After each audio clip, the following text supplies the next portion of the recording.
Xiaofan's Wuxia Tales. Chapter 1066. At the same time. Dragon Phoenix Restaurant. A black-clothed youth wearing the uniform of a disciple of the main pagoda strode into the restaurant. This person was Wu Yang. Compared to before, the current him seemed to have encountered something good that made him look energetic and radiant. "Young Master Wu Yang, you're here again." A waiter greeted him with a smile. Wu Yang nodded. "Same old place?" the waiter asked with a smile. "Yes." Wu Yang nodded again. "All right, please follow me." The waiter brought Wu Yang to the opposite corner. There was a window there, and beside it was a dining table. Sitting there, one could clearly see the pedestrians on the street outside through the window. When Wu Yang sat down, the waiter asked, "Young master, what would you like to drink today?" "2 jars of dragon wine. As for the rest, you can do as you deem fit," Wu Yang said. "All right, please wait a moment." The waiter shouted and turned around to run away. Wu Yang turned his head to look outside the window and chuckled, "It's really a joyous occasion, I haven't been so relaxed in a long time." At this time, a red-haired youth at the next table stood up and walked to the opposite side of Wu Yang. He sat down and said, "Wu Yang, you seem to be a little off recently." This person was also wearing the uniform of a disciple of the main pagoda. Wu Yang looked at the red-haired youth and said with a smile, "It's you, why am I off?"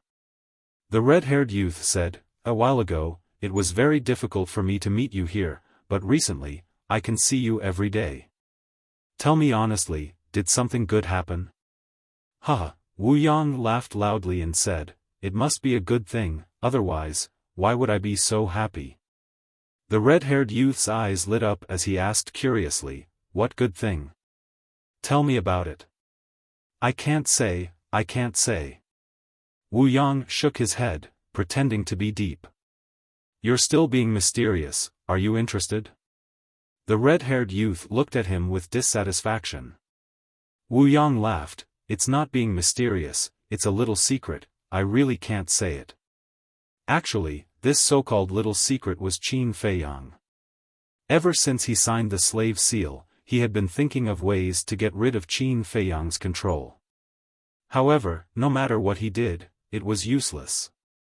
However, some time ago, he suddenly received a message from his tribe, saying that Qin Feiyang had been killed in Qinghai. At that time, he was dumbfounded. He had never dared to believe that this was real. Later on, he personally returned to the tribe and asked the chief of the Qilin tribe. He learned that the news was actually sent back by Wu Kai from the Blue Sea. Wu Kai was a clansman of their Qilin tribe. He definitely wouldn't send back a fake news. Now that he had confirmed Qin Feiyang's death, of course he was happy. Because like this, not only would he be able to escape the control of the slave seal, but no one would know that he had refined the blood demon pill. This could be called perfect. Therefore, during this period of time, he came to Longfeng Pavilion every day to celebrate his freedom and rebirth. He looked out of the window again and murmured with a smile, "It's better to keep a low profile as a person. Otherwise, sooner or later, you'll get yourself killed." "Wu Yang, what are you mumbling about?" The red-haired youth looked at him in confusion. Nothing." Wu Yang waved his hand. Then, he stood up and looked at everyone in the hall. He laughed and said, "I'm in a really good mood right now. All of your expenses today will be on me." "What?" Everyone couldn't help but look at him in shock. Wu Yang laughed, "I'll treat everyone to a drink." "That's great. Someone's treating, it's a waste not to drink. Waiter, give me a few jars of dragon's wine. I must drink to my heart's content today." "I'll have a few jars too." The Longfeng Pavilion was in an uproar. Looking at everyone's excited expressions, Wu Yang became even more pleased with himself. Breaking news. But at this moment, a man in black in his 20s ran into the Longfeng pavilion in a hurry. "What news is it that made you so anxious?" Everyone looked at him suspiciously. Wu Yang also returned to his seat. He crossed his arms and looked at the waiter curiously. "Ancestor Mu is not dead. He's back," the man in black roared. "What?" Everyone's expressions changed. Wu Yang was even more shocked.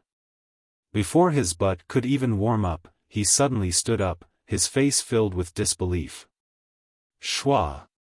Suddenly, he took a step forward and landed in front of the man in black. He grabbed the man's clothes and shouted, "Is this true?" The man in black was shocked. He nodded and said, "This news came from the Northern Region Trading Pavilion. It's definitely true. Why is it like this?" Wu Yang weakly lowered his arms. The joy on his face was swept away. Big news, suddenly. Another young man hurriedly ran into the Longfeng pavilion. "What big news again?" Everyone was bewildered. The young man said, "I have a friend from the Divine Python tribe. He sent me a message saying that Ancestor Mu has returned from Qinghai. He was even a guest at the Divine Python tribe this morning."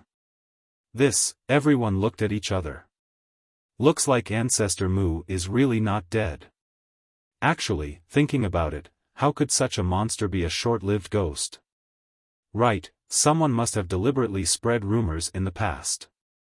Everyone started to discuss. Damn it, Wu Yang's face was sinister, he turned around and walked out with a gloomy face. "Wu Yang, where are you going? Didn't you say you were treating us to a drink? Why did you run away by yourself? You can't be like this. You have to keep your word." Seeing this, everyone was anxious. But at this moment, how could Wu Yang still be in the mood to treat them to a drink? Without looking back, he entered the crowd and disappeared. At the peak of the mountain, Qin Feiyang finally received Fatso's reply. "How is it?" Looking at Fatso's shadow, Qin Feiyang asked with a smile. "With Fat Lord taking action, of course it's a piece of cake." Fatso smiled proudly, and said, "The leader of the Divine Python tribe, other than Pei Yu, has 4 sons, called Pei Zhe, Pei Luo, Pei Yu, and Pei Lang. They are all in the martial artist mountain range, and their cultivation is between 5-star and 7-star War Master. Not bad, they have a thriving population." Qin Feiyang laughed in ridicule, and asked, "What about their character and character?" Pei Zhe and Pei Luo are both quite low-key. Usually, if there's nothing important, they're basically cultivating. But Pei Yu and Pei Lang are 2 famous playboys. Relying on their own strength and family background, they bully and humiliate disciples with no status or background. Fatso said. Qin Feiyang pondered for a moment, then grinned, "All right, the target is the 2 of them." Fatso's pupils constricted, and asked carefully, "Boss, why does your smile look a little strange? Is that so?" Qin Feiyang smiled and turned off the image crystal. "What about now?" The Ghost Snake Emperor looked at him suspiciously. "Of course I have to find someone to invite them out." Qin Feiyang pondered for a moment, and suddenly thought of a person. This person would definitely be able to contact Pei Yu and Pei Lang directly. The battle chi surged and poured into the image crystal. And then there was Wu Yang. He returned to the alchemy room in a daze and sat weakly beside the tea table. His eyes were filled with panic and his body was trembling. He was scared. Buzz. Suddenly, the image crystal in his arms began to vibrate. He immediately sat up straight, his eyes full of surprise. Who was sending him a message? Was it the tribesman of the tribe? Or was it that devil? He took out the image crystal with fear and took a lot of effort to summon the courage to activate the image crystal. An illusory figure appeared. Immediately, his gaze trembled and he quickly stood up, his expression becoming incomparably respectful. "It's been a long time, did you miss me?" Qin Feiyang looked at him mockingly. "Miss you? Humph, I can't wait to kill you right now." Wu Yang secretly sneered, but he didn't dare to show the slightest difference on the surface. He smiled flatteringly. "Of course, you don't know how worried I was when I received the news of your death." "Really?" Qin Feiyang asked. He knew what Wu Yang was thinking in his heart, but he didn't show it. "Of course it's true. How would I dare to lie to you?" Wu Yang nodded and bowed submissively. Qin Feiyang couldn't be bothered to talk nonsense and said, "All right, stop flattering me. I'll give you a task now, bring Pei Yu and Pei Lang to me." Wu Yang was stunned and asked suspiciously, "Why are you looking for them?" "Don't worry about that. Bring them here as soon as possible." After Qin Feiyang finished speaking, he gave the coordinates to Wu Yang and turned off the image crystal. The Phantom Snake Emperor said in surprise, "You're not going to use them to threaten the leader of the Divine Python tribe, are you?" "Threaten? You're too naive. The leader of the Divine Python tribe can even kill his own brother, would he care about two good-for-nothing sons?" Qin Feiyang sneered. "Then why are you doing this? Can you stop keeping me in suspense?" The Phantom Snake Emperor glared at him angrily. Qin Feiyang laughed. "It's not a good thing for you to be so impatient. You have to be calm when you encounter trouble, understand?" The Phantom Snake Emperor rolled his eyes. Who didn't understand these principles? But now, he just couldn't control himself. He couldn't wait to find out what Qin Feiyang was up to. Time flew, and an hour passed in the blink of an eye. Whoosh! Suddenly, the void shook, and three figures appeared in front of Qin Feiyang one after another. The leader was Wu Yang. The other two looked to be in their mid-20s. They looked decent, but their faces were full of arrogance. Wu Yang bowed and said, "Greetings, Senior Brother Mu." Qin Feiyang nodded and looked at the two people. One of the young men stepped forward and said with a flattering smile, "Senior Brother Mu, I'm Pei Yu, and this is my fourth brother, Pei Lang." "Greetings, Senior Brother Mu." Pei Lang also had a flattering look on his face. Qin Feiyang was no longer the same as before.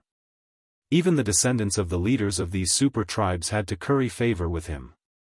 Qin Feiyang said with a smile, "I've long heard of the two of you. Now that I've met you today, you're indeed extraordinary." Pei Yu said with a smile, "Senior Brother Mu, you're too polite. Compared to you, we're still far behind."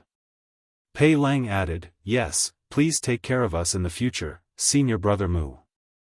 "Of course, we're all friends," Qin Feiyang said. Pei Yu looked around and said in surprise, "Senior Brother Mu, isn't this near the Divine Python tribe?" "Yes.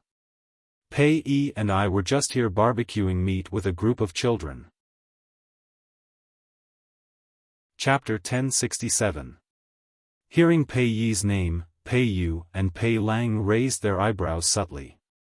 However, Qin Feiyang caught it clearly and said with a smile, "Brothers, you don't seem to like Pei Yi very much."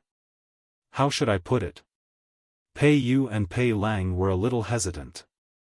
Qin Feiyang smiled faintly and said, "It's all right, we're all on the same side. There's no need to hold back. I'll get straight to the point then." Pei Yu's eyes were full of jealousy and hatred. Pei Yi has shown extraordinary talent since he was a child. Not only do the elders of the tribe dote on him, but even our parents like him very much. Qin Feiyang smiled and said, "That's for sure. It's his fault for being so talented." "So what if he's talented? Isn't he still an orphan that no one wants?" Pei Yu sneered. Pei Lang also snorted and said, "Exactly. He was born without a mother to teach him well. All he does is pretend to be pitiful and win the sympathy and love of the tribe members." Pretend to be pitiful? I've spent some time with him and he doesn't seem like such a person. Qin Feiyang said.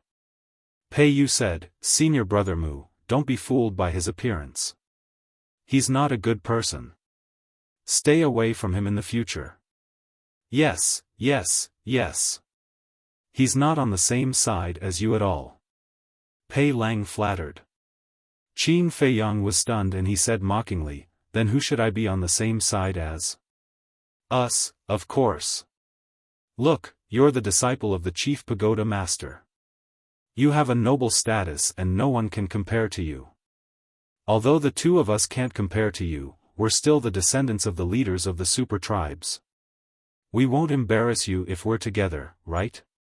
As for Pei Yi, he's just an orphan who no one wants. What right does he have to be your friend, right? The two of them smiled obsequiously. Qin Feiyang's eyes flashed with a cold light. The schemes of these two people were not simple at all. They were obviously trying to sow discord. Qin Feiyang chuckled and said, I like to hear the truth. From now on, you're my friends. The two of them were overjoyed. Fool. Wu Yang, who was beside him, couldn't help but secretly mock him. Although he didn't know much about Qin Feiyang, he knew that he would never be friends with these two rich playboys. There must be some purpose behind it. Qin Feiyang glanced at Wu Yang before smiling at the two. Since we're already friends, I have a favor to ask of the two of you. Senior Martial Brother Mu, why are you being so polite? If there's anything you need, just tell us. We brothers will definitely do our best to help. Pei Yu patted his chest and said. Yes, it's my duty. Pei Lang also looked very righteous. Then I'll thank you in advance, brothers. Qin Feiyang said with a chuckle and took out 2 illusory form pills. What does that mean? The two of them took the illusory form pill, their faces full of confusion. Qin Feiyang smiled and said, I want you to disguise yourselves as 2 people. Who is it? The two of them asked. Qin Feiyang said, Li He, Shen Feiyun. Why do we have to disguise ourselves as them? The two of them were surprised. Qin Feiyang smiled and said, disguise yourselves as them first, then I'll tell you. The two of them hesitated. Qin Feiyang's face showed a trace of displeasure, and he said indifferently, just now, the two of you said that it's my duty, and now you're changing your mind. It seems that the two of you don't treat me as a brother. Pei Yu's face changed, and he hurriedly waved his hand and said, No, no, no, Senior Martial Brother Mu, you've misunderstood. A real man's word is worth 9 tripods. Why would we change our mind? Pei Lang nodded and said, that's right. Senior Martial Brother Mu's matter is our matter. Even if there's danger, we won't back down. Now, I'll disguise myself as Shen Feiyun. With that, Pei Lang threw the illusory form pill into his mouth and quickly changed into Shen Feiyun's appearance. Seeing that Pei Lang had already done it, Pei Yu didn't hesitate anymore. He took the illusory form pill and changed into Li He. Then, the two of them looked at Qin Feiyang and asked, what's next? Next, Qin Feiyang chuckled, and killing intent suddenly surged in his eyes. Battle chi gushed out from his fingertips, and 2 scarlet sword chi entered the two's chi sea at lightning speed. The two of them immediately fell to the ground, clutching their lower abdomens and howling miserably. Wu Yang next to them was even more shocked. He glanced at the two of them, then looked up at Qin Feiyang and asked, Senior Martial Brother Mu, why are you doing this? Qin Feiyang said expressionlessly, you'd better not ask about my business. Yes, yes, yes. Wu Yang's face turned pale, and he nodded repeatedly. With a wave of his hand, Qin Feiyang collected the two's Qiankuan bags. Then, he turned around and said to Wu Yang, cut off their tongues. While you're at it, search their bodies to see if they have any other hidden pills. What? Wu Yang's body trembled. Pei Yu and Wu Yang's faces were ashen. They knelt on the ground, kowtowing and begging for mercy. Seeing that Wu Yang didn't move, Qin Feiyang raised his eyebrows and shouted, "Didn't you hear me?" Wu Yang quivered and hurriedly took out a dagger. He looked at Pei Yu and Wu Yang and said, "I didn't want to do this, but I had to do it. I'm sorry." Then he stepped forward and pressed Pei Yu and Wu Yang. Swish! Swish! Swish! Swish! Swish! After a while, Wu Yang got up and walked to Qin Feiyang's side, and said respectfully, "I've searched them. They don't have any other pills." "Okay." Qin Feiyang nodded. He turned around and looked at the two of them lying on the ground in despair. He said coldly, "Do you know why I did this? Because this is how your father treated Shen Feiyun and Li He." "Huh?" Shen Feiyun and Li He's deaths are related to the leader of the Divine Python tribe? Wu Yang was surprised. The bracelet actually moved on its own and a snake head suddenly appeared, baring its fangs and flying towards him. Wu Yang was scared out of his wits on the spot. "Stop fooling around." Qin Feiyang rolled his eyes at the Phantom Snake Emperor. He. The Phantom Snake Emperor grinned and said telepathically, "The entrance to the secret chamber is in the cultivation room of the Divine Python tribe's leader. Lead the way." Qin Feiyang said. "Continue forward."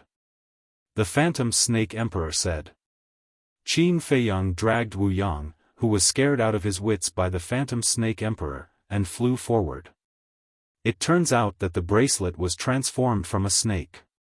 After calming down, Wu Yang looked at the Phantom Snake Emperor and finally breathed a sigh of relief.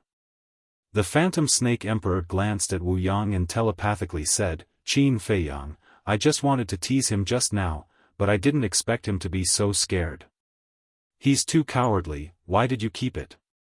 Qin Feiyang didn't answer, but there was a hint of killing intent in his eyes. After a while, under the lead of the Phantom Snake Emperor, Qin Feiyang entered a hall. The main hall was dazzling in gold and jade and had an extraordinary aura. But at this moment, there was no one here. The Phantom Snake Emperor pointed to the deepest part of the hall and telepathically said, "The cultivation room is there." Qin Feiyang walked over and saw a door on the wall, which was tightly shut. Then he turned his head and glanced at the hall, and couldn't help but frown. In the hall, there was no trace of the Divine Python tribe's leader. Could it be that he was cultivating in the cultivation room now? If that was the case, it was almost impossible to enter the secret chamber from the cultivation room. Qin Feiyang withdrew his gaze and looked down at the Phantom Snake Emperor, saying secretly, "Go and see if the Divine Python tribe's leader is anywhere else." "Okay." The Phantom Snake Emperor nodded and landed on the ground, quickly disappearing from Qin Feiyang and Wu Yang's sight. Wu Yang was dumbfounded. Because he found that when the Phantom Snake Emperor landed on the ground, its skin immediately turned the same color as the floor. He turned to look at Qin Feiyang and telepathically said, "It can't be the Phantom Snake, right?" "That's right." Qin Feiyang nodded. Chapter 1068. About an hour later, the Spirit Snake Emperor came back and laughed in a low voice, "He's not in the cultivation room, but you'll never guess what he's doing now." "What's he doing?" Qin Feiyang was curious. The Spirit Snake Emperor said, "He's having fun with his woman, and he even unlocked all kinds of positions. It's so exciting." Qin Feiyang was stunned. He was already so old, but he still liked to play these tricks. No wonder he had so many children. But suddenly, his expression became strange. He looked at the Spirit Snake Emperor and asked, "How do you know that they unlocked many positions? Could it be that you've been peeping for the past hour?" The Spirit Snake Emperor laughed evilly. "It's so exciting, of course I have to watch for a while more." "Fuck. Didn't I teach you that it's not suitable for children? And you made me wait for so long." Qin Feiyang's face darkened. He directly gave it a slap on the head. When did you teach me that? Moreover, am I considered a child? To be honest, this emperor's age is something that even 10 of you can't compare to. The spirit snake emperor rolled its eyes at Qin Feiyang. Cut the crap.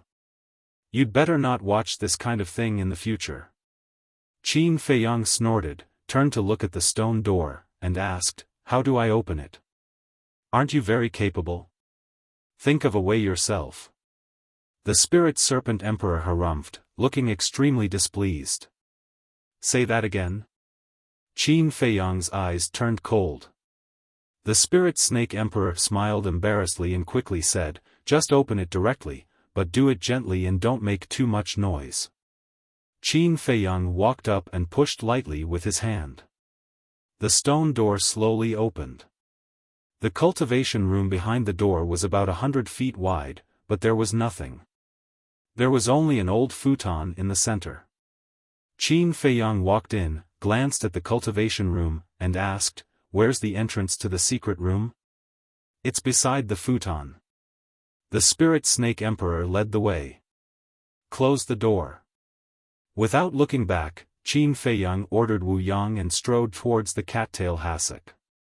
After Wu Yang closed the stone door, he hurriedly followed. The spirit serpent emperor stopped in front of the futon and pointed at the ground. Li He and Shen Feiyun are right below here. Qin Feiyang glanced at the ground and frowned. How do we open this entrance? There is a mechanism. The spirit serpent emperor chuckled. It raised its little tail and lifted the praying mat, but there was nothing underneath it. The spirit snake emperor crawled over and pressed its tail against a stone brick, causing it to cave in immediately. Crack. Meanwhile, the ground next to Qin Feiyang's feet cracked open, and then slowly opened to both sides. Under the crack, there was a faint light. When the crack was a foot wide, Qin Feiyang finally saw Li He and Shen Feiyun. The secret chamber below was only 5 or 6 meters wide. A luminous pearl hung on the wall, emitting a dim light. Li He and Shen Feiyun were sitting in the secret chamber with their backs against the wall. Their bodies were covered in blood, and their faces were as pale as paper. They had completely lost their previous elegance. Even their bodies were emitting a pungent stench. They are actually not dead. Wu Yang looked at the two of them with a face full of shock. He finally understood why Qin Feiyang sneaked into the divine python tribe in the middle of the night. At the same time, Li He and Shen Feiyun heard the noise and raised their heads, staring coldly at the entrance above. Their weak eyes were filled with hatred and killing intent. They thought that the leader of the divine python tribe had come. But when the entrance of the secret chamber was completely opened and they saw Wu Yang standing above, Li He immediately frowned. As a direct descendant of the Qilin tribe, Wu Yang was somewhat famous in the main tower. Of course, Li He could recognize him. Wu Yang jumped into the secret chamber, took out 2 regeneration pills with pill patterns, and put them in their mouths. Their tongues that were cut off immediately regenerated at a speed visible to the naked eye. After their tongues were restored, Li He immediately said, Wu Yang, why are you here? Shen Feiyun was stunned and asked, Li He, who is Wu Yang? He's from the Qilin tribe. Li He briefly introduced him before looking at Wu Yang again and frowning. Could it be that your Qilin tribe is also colluding with the divine python tribe? But thinking about it, that was not right. If the Qilin tribe was really colluding with the divine python tribe, why would Wu Yang give them regeneration pills? Manager Li, it's a misunderstanding. We're here to save you. Wu Yang waved his hand and smiled. Save me? Li He was stunned. He never expected that Wu Yang would actually come to save him. No. Wu Yang seemed to be talking about us. Could there be others? He hurriedly looked beside Wu Yang, but he did not see a single shadow. Li He said, how did you come in? How did you know we were locked up here? Wu Yang smiled embarrassedly. I definitely don't have that ability. The one who saved you is Ancestor Mu. Ancestor Mu. Li He and Shen Feiyun looked at each other, their eyes full of shock. Shen Feiyun looked at Wu Yang and asked, "Where is he now?" "I'm here." A voice sounded out of thin air. While Wu Yang was explaining, Qin Feiyang had already jumped into the secret room. It's really the voice of Ancestor Mu. Li He and Shen Feiyun's spirits were lifted as they hurriedly scanned the area in front of them. Because the voice came from right in front of them, but they still didn't see anyone. "Where are you? Why can't I see you?" Li He said anxiously. But before he could finish his sentence, the two of them felt someone grab their wrist. Immediately, the two of them also entered stealth mode. This way, they could also see Qin Feiyang. "It's really you, you bastard." Li He was ecstatic. Shen Feiyun was also full of smiles. Qin Feiyang looked at the two of them and said, "I know you have a lot of questions to ask, but now is not the time." While they were talking, with a thought, Pei Yu and Shen Feiyun appeared out of thin air. Who are they? Why do they look exactly like us? When Li He and Shen Feiyun saw Pei Yu and Shen Feiyun, they turned pale with fright. Qin Feiyang did not answer, looked up at Wu Yang, and said, "Quickly help take off their clothes." "All right." Wu Yang nodded, immediately squatted on the ground, and took off Pei Yu and Shen Feiyun's clothes. Qin Feiyang looked at Li He and Shen Feiyun, pointed at Pei Yu and Shen Feiyun, and said, "Quickly take off your clothes and change with them." The two of them looked at each other. Qin Feiyang urged, "There's no time, quickly do as I say." The two of them nodded and quickly took off their clothes. At the same time, Wu Yang also took off Pei Yu and Shen Feiyun's clothes, and then put on Pei Yu and Shen Feiyun's clothes. After everything was done, Qin Feiyang secretly said a few words to the Spirit Snake Emperor, and then led Wu Yang and Li He into the cultivation room. After that, Qin Feiyang did not delay for a moment, closed the entrance of the secret room, put the futon back to its original position, and after confirming that there were no loopholes, he led the three of them out of the cultivation room, closed the stone door of the cultivation room, and then rushed towards the main hall. As for the Spirit Snake Emperor, he did not leave with Qin Feiyang and stayed in the secret room. In the main hall, Qin Feiyang and the other three ran all the way, and they were about to go out. Whoosh! But at this moment, accompanied by the sound of something breaking through the air, a light figure rushed towards the main hall like lightning. Wu Yang's face changed, and he said to himself, "Oh no, it's the leader of the Divine Python tribe." Li He and Shen Feiyun's faces also changed. "Don't worry, he can't see us now. As long as we don't make any noise, even if we stand in front of him, he won't notice us." Qin Feiyang smiled and sent a voice transmission. He swept up the three of them and flew out of the main hall silently. He flew into the sky, brushed past the leader of the Divine Python tribe, and headed out of the city without looking back. We really weren't discovered? Li He and Shen Feiyun looked back at the leader of the Divine Python tribe who disappeared into the main hall, and then turned to look at Qin Feiyang with bewilderment.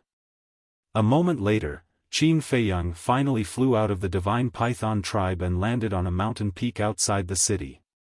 The mountain peak was about a few hundred feet tall, and the vegetation was flourishing. Li He turned to look at the Divine Python tribe in the night and sighed. "I didn't expect that we would be able to escape alive." "That's right." Shen Feiyun nodded, his face full of hope. Qin Feiyang closed the concealment art and smiled.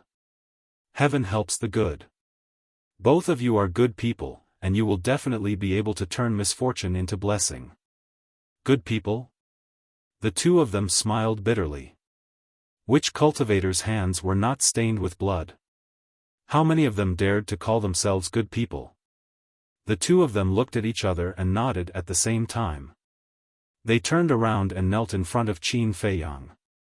Qin Feiyang hurried forward and helped the two of them up. He said, both of you are respected seniors. I can't bear your kneeling. Get up quickly. Why didn't I see you being so humble when you came to me to buy medicinal herbs? Li He scolded with a smile and stood up without being pretentious. Qin Feiyang smiled and said, the situation is different. When doing business, I have to bargain. Otherwise, what if I get cheated by you? I cheated you? Tell me honestly, when have I ever taken advantage of you? It seems that you are the one taking advantage of me. Li He rolled his eyes at him. Qin Feiyang smiled embarrassedly and took out 2 spirit sea pills. He said, here, I promise that I will give this spirit sea pill to you for free. Li He smiled helplessly and did not stand on ceremony. He grabbed one of the spirit sea pills and put it into his mouth. Shen Feiyun also grabbed the other one and put it into his mouth. He looked at Qin Feiyang and cupped his hands.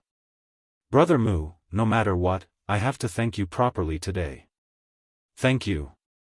I will always remember this great kindness. Li He nodded and said, yes, if it weren't for you, I don't know how much we would have to suffer. Qin Feiyang smiled and asked, do you know who wants to deal with you? Li He's eyes turned cold, and he said in a deep voice, yes, it's Fu Anshan. The chief of the divine python tribe told us. I will not let this matter rest. Shen Feiyun was also full of killing intent. Qin Feiyang smiled and said, there's no need for you to do anything.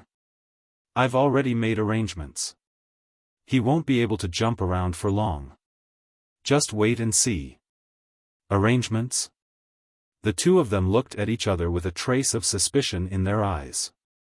Qin Feiyang explained briefly, but when he mentioned Yan Wei, he did not reveal Yan Wei's real name.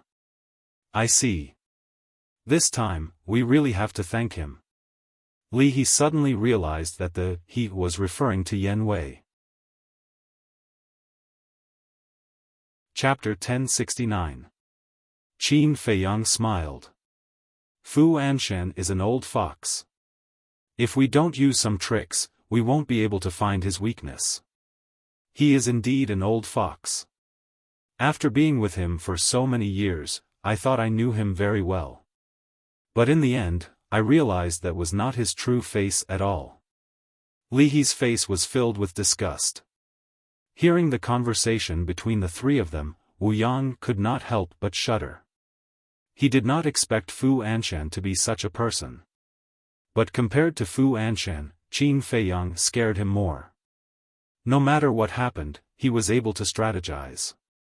Who in the entire Central Divine Kingdom could compare to him when it came to scheming and scheming? Was he really human?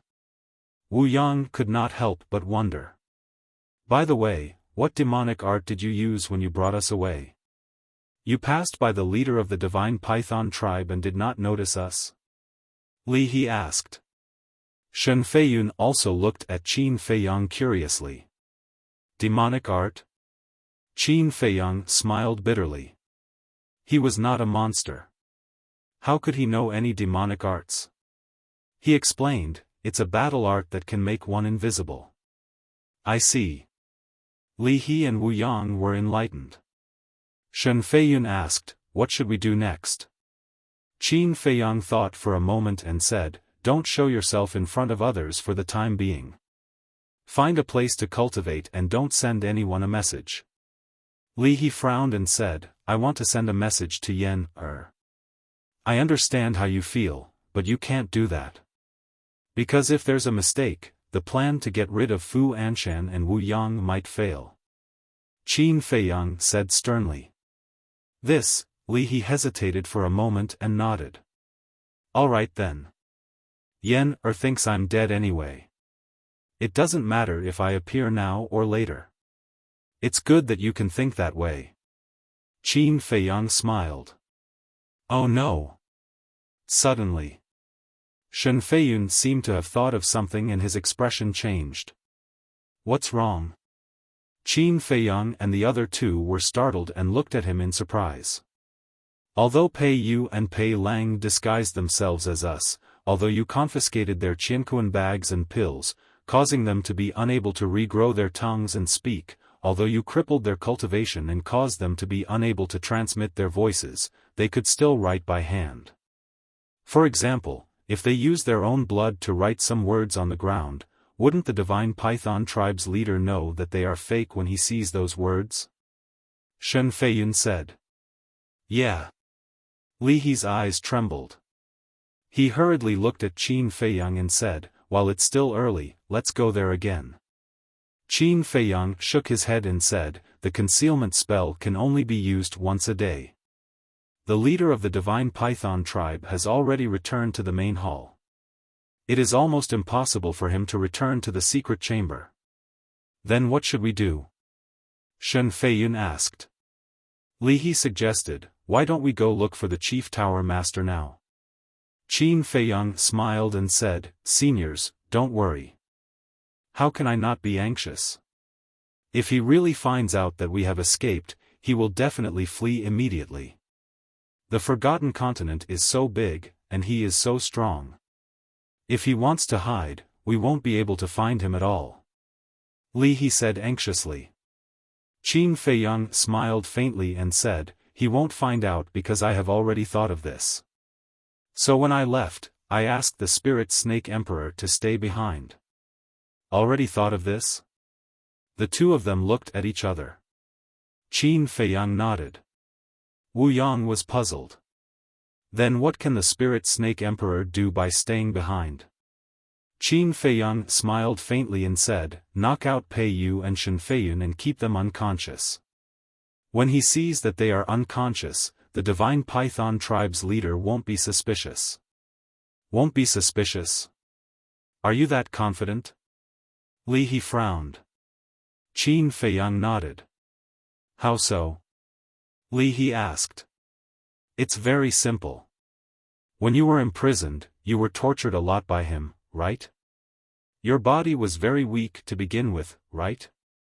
Qin Feiyang threw out a few questions in succession. Li He also nodded repeatedly. That's not right. You are so weak after being tortured by him. In his opinion, it's natural for you to be unconscious. Of course, if you are unconscious for too long, even a fool will be suspicious. But the problem is that when dawn comes, he will bring Pei Yu and Shen Feiyun to Black Wind Mountain to exchange with Fu Anshan. Tell me, will he be suspicious in such a short time? If it were you, would you be suspicious? Qin Feiyang smiled. Definitely not. Li He and Shen Feiyun replied without hesitation because there were only a few hours left before dawn. Qin Feiyang said again, moreover, even if the divine python tribe's leader finds out that they are fake, the Spirit Snake Emperor will inform me immediately. How can he escape? There is no chance at all. Li He and Shen Feiyun looked at each other, their faces full of shock. How amazing! He had even thought of this in advance. This brat's temperament was a little too terrifying. He simply didn't miss a single detail. Qin Feiyang smiled and said, let's go to Black Wind Mountain now and wait for the show to begin. You actually came up with such a bad idea. You are too bad. Li He rolled his eyes at him and added, but I like it. When the divine python tribe's leader finds out that it was his own son who was killed, his expression will be very interesting. After saying that, he could not help but laugh. Shen Feiyun was also full of smiles, but there was a hint of fear in his eyes when he looked at Qin Feiyang. This kid was not only meticulous, but his methods of torturing people were also hair-raising. Qin Feiyang asked, do any of you know the coordinates of Black Wind Mountain? I know. Black Wind Mountain is not far from the Divine City. After saying that, Li He gave the coordinates to Qin Feiyang.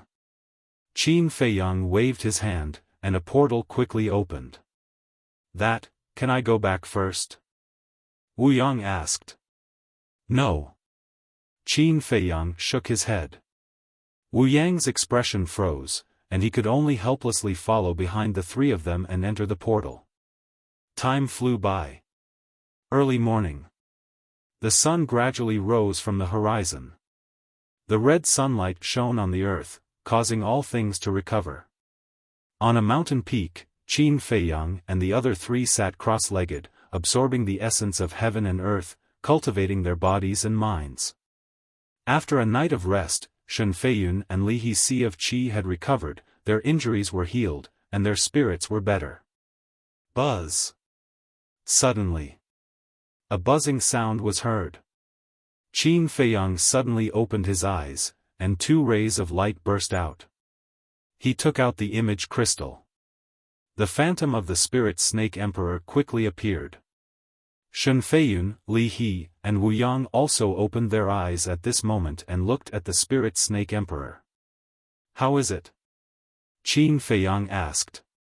The spirit snake emperor said, "He has already left with Pei Yu and Li He." Qin Feiyang smiled and asked again, "Did anything happen during this time?" "No." However, when the leader of the divine python tribe entered the secret chamber just now, he woke the two of them up. They immediately cried out, but the leader of the divine python tribe ignored them. Not only did he ignore them, but he also gave them a good beating. "That's really miserable." The spirit snake emperor sneered. Qin Feiyang smiled and said, "It's all within my expectations." The spirit snake emperor asked, "Then should I rush to meet up with you now? Or should I wait for you at the tranquil lake?" Qin Feiyang thought for a moment and said, "There's no need for you here. Wait for me at the tranquil lake." "Okay." The spirit snake emperor nodded, and then the phantom dissipated. Qin Feiyang put away the image crystal, got up and said, "They should be here soon. Let's hide in the forest over there and restrain our aura." Shen Feiyun and the other two nodded and stood up. Their aura was also restrained to the extreme. Whoosh! Immediately, the four of them turned into a stream of light and entered a forest not far away. Whoosh! Almost at the same time as they entered the forest, two figures appeared in the void above them. It was Fu Anshan and Yen Wei. Seeing Fu Anshan appear, Li He and Shen Feiyun clenched their fists and killing intent flashed in the depths of their eyes. Qin Feiyang's heart skipped a beat and he said to himself, "Don't be rash." Shen Feiyun said telepathically, "Don't worry, we know what to do." Whoosh! Just as he finished speaking, another four figures appeared in the sky above a huge mountain opposite them. It was the leader of the divine python tribe, the high priest, and Pei Yu. The spirit snake emperor did not lie to them. Pei Yu and Li He were in a worse state than yesterday. Their bodies were badly mutilated and they were half dead. They even lost two arms and there were a few bloody holes on their bodies. They did not look human at all. However, the two of them were still howling and wailing. Their blood-stained eyes kept blinking at the divine python tribe's leader and his wife, hinting at their identity. However, the divine python tribe's leader and his wife did not even look at them. Whoosh! Fu Anshan and the divine python tribe's leader looked at each other almost at the same time. When their eyes met, invisible sparks flew. "You're quite early." The divine python tribe's leader sneered. He grabbed Pei Yu and Li He and walked toward Fu Anshan. Fu Anshan's expression changed. He quickly reached out and said, "Don't move, just stand there." "Why? Are you afraid that I'll take the opportunity to kill you?" The divine python tribe's leader stopped in his tracks. His eyes were full of contempt. Fu Anshan was still worried. He retreated a little more and stared at the divine python tribe's leader warily. Then, he took out the image crystal and said without any nonsense, "Kill them immediately." "Do you think I'm stupid? After I kill them, you'll threaten me with that image. What can I do to you then? So, you have to destroy that image first." The divine python tribe's leader said. "I'm here with sincerity," Fu Anshan said angrily. The divine python tribe's leader immediately sneered and said, "Don't you think it's ridiculous for a villain like you to talk about sincerity with me?" Fu Anshan immediately retorted and said, I'm only threatening you at most, but you killed your own brother with your own hands. Who's more ridiculous? Enough, don't mention this in front of me. The Divine Python tribe's leader shouted. His eyes were filled with killing intent. You dare to do it, but you're afraid of being criticized? Fu Anshan sneered and said, hurry up, don't waste everyone's time. Impossible. You have to destroy that image first, and then I'll kill them. The Divine Python tribe's leader said in a tone that brooked no discussion. Fu Anshan's face was gloomy. Neither of them trusted the other, and the situation was in a stalemate. An old fox versus an old fox. Who is better? Chapter 1070. In fact, anyone could tell that both of them were harboring ulterior motives. Fu Anshan wanted the leader of the Divine Python tribe to kill Li He and Shen Feiyun first and then use that video to blackmail them. After all, there was nothing more valuable than this video. He did not want to give it up unless he had no other choice. The leader of the Divine Python tribe had the same idea. Fu Anshan had extorted a lot of benefits from him in the past. He was unwilling to let it go just like that. Therefore, he also wanted Fu Anshan to destroy the video first and then use Li He and Shen Feiyun to blackmail Fu Anshan. An eye for an eye. But both of them were not stupid. They knew what the other party was thinking, so they refused to take the first step. Time passed by slowly. Seeing that both of them refused to give in, the high priest said, there's no point in this stalemate. Show your sincerity. Don't play any tricks. Fu Anshan was extremely annoyed. The leader of the Divine Python tribe was also unwilling. But now, there seemed to be no other way. Okay. We'll do as you say. In the end, Fu Anshan nodded first. Because he could not afford to waste time. In 2 months, he would inherit the position of Deputy Pavilion Master. This was the opportunity he had been waiting for his whole life. If something were to happen during this period of time, then not only would everything he had done go down the drain, even his life would be in danger. The high priest said, then let's start the exchange.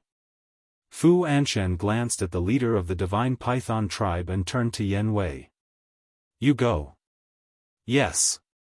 Yen Wei responded respectfully and flew towards the leader of the Divine Python tribe. Fu Anshan looked at the leader of the Divine Python tribe and said, give Li He and Shen Feiyun to him and then I'll destroy the video. In this way, you don't have to worry about me going back on my words. With your strength, you can kill my men and take back Li He and Shen Feiyun. No problem. The high priest nodded. After a dozen breaths, Yen Wei flew to the leader of the Divine Python tribe. The high priest turned to look at the leader of the Divine Python tribe and persuaded, give it to him. Although Fu Anshan extorted us before, that's all in the past. Now everyone is happy. This is the best ending. Damn it. The chief of the Divine Python tribe cursed inwardly. He raised his head and looked at Fu Anshan, saying, I promise you, but I have a condition. You must crush the image crystal. The images were stored in the image crystal. Only the owner of the image crystal would know whether or not the images were destroyed. The chief of the Divine Python tribe was worried that although Fu Anshan said that he had destroyed it, he hadn't. Therefore, he asked Fu Anshan to crush the image crystal. Once the image crystal shattered, everything recorded within it would also disappear. Fu Anshan raised his eyebrows and nodded. Sure. The chief of the Divine Python tribe continued, also, did you send this video to anyone else? The recorded images could be transmitted to others through the image crystal. No. Fu Anshan shook his head. How do you prove it? The chief of the Divine Python tribe said. Fu Anshan said angrily, how do you want me to prove it? If I say there isn't, then there definitely isn't. Can you stop wasting time? I don't believe he did. Because if he really did send it to someone else, he would have destroyed the video without saying a word. He wouldn't have schemed with you for so long. The high priest said in a low voice. The chief of the divine python tribe thought about it and felt that it made sense. Then, he handed the two over to Yen Wei. Woo! The two turned to look at the chief of the divine python tribe and the high priest, roaring crazily, their eyes full of pleading. However, the couple only glanced at them coldly, then looked up at the image crystal in Fu Anshan's hand. Their parents were right in front of them, but they couldn't tell the truth. What could be more desperate than this? Both of their faces were ashen as they trembled in fear. Yen Wei turned around, grabbed their heads with both hands, looked at Fu Anshan, and said, "Lord, I'm ready." Fu Anshan glanced at the chief of the divine python tribe and his wife, then nodded at Yen Wei. At the same time, one of them crushed the image crystal while the other crushed Pei Yu's and the other's heads. After crushing their heads, Yen Wei immediately unleashed his maximum speed, like a bolt of lightning, rushing towards Fu Anshan. Fu Anshan also immediately raised his other hand, and a teleportation door flew out from his palm, instantly opening. When the teleportation door opened, Yen Wei also flew in front of Fu Anshan. After all, Yen Wei was now a warlord, and his speed was much faster than before. Then, the two of them ran in without looking back. Obviously, Fu Anshan had already prepared the teleportation door, afraid that the chief of the divine python tribe would attack him. The chief and his wife of the divine python tribe did not expect this. By the time they reacted, the two of them had already disappeared without a trace. Scoundrel! Looking at the teleportation door that disappeared, the chief of the divine python tribe was full of contempt. The high priest said, "He has blackmailed us for so many years, naturally, he is worried that we will harm him. An ant-like character. If it weren't for this, I wouldn't even bother with him." The chief of the divine python tribe said disdainfully. The high priest shook his head and laughed, "No matter what, Fu Anshan's matter ends here. Now, only Ancestor Mu is left." Hearing this, the chief of the divine python tribe immediately raised his eyebrows and said, "Ancestor Mu is not someone Fu Anshan can compare to." "That's right. Although this kid is weak, he is very shrewd. Moreover, as the direct disciple of the chief tower master, he doesn't lack anything at all. It will be difficult to get him to destroy that video." The high priest was worried. The chief of the divine python tribe sneered, "It's impossible for there to be no weakness in this world. It's just that we don't know about it." "That's true." The high priest nodded. After pondering for a while, he asked, "Do you want me to talk to him? Just take it as a test." The chief of the divine python tribe thought for a while and nodded, "Okay." The high priest said, "Then I'll go look for him tomorrow." "Okay." The chief of the divine python tribe nodded again, then opened the teleportation door, and the two of them walked in one after another. Black Wind Mountain quickly regained its peace. Qin Feiyang and the other three did not continue to hide and walked out of the forest. Li He asked, "She's going to look for you tomorrow. Do you want to meet her?" Qin Feiyang smiled and said, "Of course, because she'll definitely prepare a valuable meeting gift." "You're really a greedy brat." Li He rolled his eyes at him. Qin Feiyang did not feel that this was mocking at all. He chuckled and said, "It's a waste to reject something that's delivered to my door. Alright, I have to go back. You guys find a place to hide." "Okay." Li He and Shen Feiyun nodded. Qin Feiyang opened the teleportation door and was about to walk in, but suddenly, he slapped his head and said, "Right, I forgot something." "What is it?" The two of them were suspicious. However, Qin Feiyang did not look at them. Instead, he looked at Wu Yang. "What?" Wu Yang's eyelids twitched, and a strong sense of uneasiness rose in his heart. Qin Feiyang said telepathically, "Do you know? There's another advantage of the slavery seal, and that is that it can peek into your inner thoughts. What? Wu Yang's gaze trembled. There was actually such a thing? Then, didn't that mean that the thoughts that had appeared in his heart before were already known by this person? Suddenly, he quivered and hurriedly knelt on the ground, begging, "Senior Brother Mu, no, no, no, Master, spare me. I won't dare to do it again. I swear, I'll serve you wholeheartedly in the future. It's too late. You're already worthless." Qin Feiyang shook his head. With a thought, he directly erased Wu Yang's soul. Without even letting out a scream, Wu Yang fell to the ground, dead. This sudden unforeseen event left Li He and Li Mu dumbstruck. This person is refining the blood demon pill, so he deserves to die. Seniors, farewell. Qin Feiyang said with cupped fists and turned to walk into the teleportation door. Blood demon pill. Li He and Shen Feiyun trembled and lowered their heads to look at Wu Yang's corpse.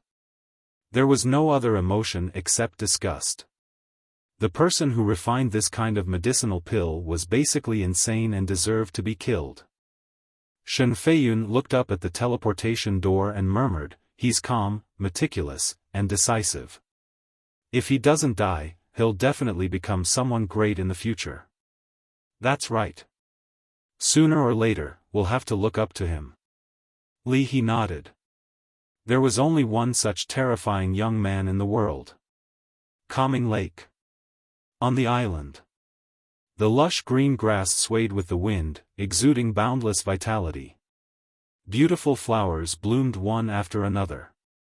The fragrance of the flowers was intoxicating. Colorful butterflies danced among the flowers like little fairies, lively and cute. The scenery here was mesmerizing and peaceful, like a paradise on earth. Swoosh! Qin Feiyang appeared out of thin air on the balcony of the second floor. Hands behind his back, he admired the beautiful scenery before him. If he could, he really wanted to live in a place like this forever, without worries and killing. He wanted to live a peaceful life. You're back. How was it? The Spirit Serpent Emperor jumped out from the house and coiled around Qin Feiyang's wrist. Qin Feiyang looked at it and smiled, "It's all settled." The Spirit Serpent Emperor said, "Then I'll go to the castle to cultivate." Qin Feiyang hurriedly said, "Don't. There's one more thing that I need you to do for me." "What is it?" The Spirit Serpent Emperor looked at him suspiciously. "Five-colored crystal. I can't go to the Tower Master's place every day. Moreover, the concealment technique can only be used for an hour at a time. So, I need you to help me keep an eye on him." Qin Feiyang said telepathically. "No problem." The Spirit Serpent Emperor agreed without hesitation. However, it wasn't done yet. "Then, what benefits will I get?" Qin Feiyang's mouth twitched and his face darkened. "You've learned bad things from the white-eyed wolf. This has nothing to do with them. This time, the person guarding the Tower Master is not an ordinary person. It's the ruler of the Forgotten Continent. This is a very dangerous thing, you know," the Spirit Serpent Emperor said. Qin Feiyang rubbed his forehead, and said helplessly, "All right, after this matter is done, I'll satisfy you whatever you want." "This is what you said. Don't go back on your word." The Spirit Serpent Emperor chuckled and disappeared in the blink of an eye. "Why are all these guys around me not easy to deal with?" Qin Feiyang sighed helplessly. Buzz. Suddenly, the image crystal in his arms rang. He took it out, and Fatso's image appeared, saying, "Boss, quickly come to my place." His tone was a little anxious. "What's wrong?" Qin Feiyang was suspicious.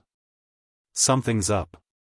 After Fatso finished speaking, he immediately turned off the image crystal. Qin Feiyang frowned, feeling rather frustrated. He had just finished dealing with Li He and Li Mu, and now something else had happened. Why were there so many things happening in one day? Sigh. The capable should do more work. Chapter 1071. Martial Artist Mountain Range. Fatso paced back and forth in the cave abode, restless like an ant on a hot pan. Swish! Suddenly, Qin Feiyang appeared out of thin air. "Boss, you're here." Fatso immediately went up to him. "Did Chu Xian's parents give you some problems?" Looking at Fatso's anxious look, Qin Feiyang couldn't help but frown slightly. "No. This time, Fat Lord called you here because of Li Yan, not because of Chu Xian." Fatso shook his head and said. "Li Yan?" Qin Feiyang was stunned. During this period of time, Fat Lord has been busy dealing with Chu Xian's parents and hasn't paid attention to what's going on outside. Just yesterday, I suddenly heard someone say that since Li He died, Li Yan has been sitting on the sword edge all day long, depressed. Fatso said. Qin Feiyang frowned and said, "Grandpa is dead and granddaughter is sad. This is human nature. Why did you call me here? Besides, I don't have much contact with her." "Boss, you can't say that. You even helped Li He. What's wrong with talking her out of it?" Fatso pursed his lips. "Aren't you just looking for trouble for me? Li Yan is not a child. Do you need me to talk to her? Let her calm down for a while and she will get over it. If there's nothing else, I'm leaving." Qin Feiyang rolled his eyes at him and took out a portal. "Wait, boss." Fatso hurriedly grabbed Qin Feiyang. "You're not done, are you?" Qin Feiyang raised his eyebrows. Fatso smiled awkwardly and quickly let go, saying, "Okay, let's not talk about this. But there's another thing that you have to help her with." "What else?" Qin Feiyang was suspicious. Li He was the pillar of the Li family. Now that Li He is dead, the Li family will decline. As you know, Li Yan is quite beautiful and has many admirers pursuing her. But in the past, because of Li He, they didn't dare to act recklessly. But now, with Li He's death, some people have started to have ulterior motives. There were even people who directly threatened her, saying that if she didn't comply, they would deal with her Li family. Fatso said. Although the Li family has declined, a starving camel is still bigger than a horse. Who dares to threaten her like this? Qin Feiyang frowned. A lot. Most of them are from wealthy families. And one of them is the most arrogant. His name is Nia Xiaoyong, a disciple of the Saint Peak. He has another identity, the son of the Vajra tribe's chief. Fatso said with a hint of disgust in his eyes. Adamantine tribe? Qin Feiyang was suspicious. Don't look down on the Adamantine tribe, because the Adamantine tribe is also one of the 9 super tribes. Moreover, their overall strength is ranked in the upper middle of the 9 super tribes. Fatso said. I see. Qin Feiyang nodded in realization and said with a smile, this is a good thing. What the hell? Fatso was stunned. As the son of a super tribe's chief, whether it is identity or status, Li Yan can't compare to him. If Li Yan can marry him, the Li family can be considered to have a meteoric rise. If this isn't a good thing, then what is? Qin Feiyang said with a smile. Boss, how can you be like this? Where did your righteous heart go? Are you still the boss that I know? Could it be that someone else is impersonating you? Fatso looked at Qin Feiyang in surprise. Scram! Qin Feiyang's face darkened and knocked Fatso's head hard, causing Fatso to grimace in pain. He endured the pain and said with a flattering smile, Boss, please help her. Qin Feiyang looked at him with a strange expression and said, Why do you care so much about her? Don't tell me that you like her. Damn! Is Fat Lord the kind of person who loves every woman he sees? Fatso glared at him. Qin Feiyang looked at him and shook his head, no, but there must be a reason. He knew Fatso's character too well. He would never beg him for a woman he had only seen a few times. Heard. Fatso's face was cloudy and uncertain. There really are other factors. Qin Feiyang raised the corner of his mouth and said lightly, if you don't want to say, then I'll go back. You can go by yourself. Don't. I'll say it, I'll say it. It's like this, yesterday evening, I went to the Sword Peak to persuade her. After all, when Yen Wei and I were in the transaction pavilion, she took care of us a lot. When I arrived at the Sword Peak, I happened to see Nia Xiaoyong threatening her. I couldn't stand it, so I went to reason with him. In the end, Fatso couldn't continue. His face was full of embarrassment. In the end?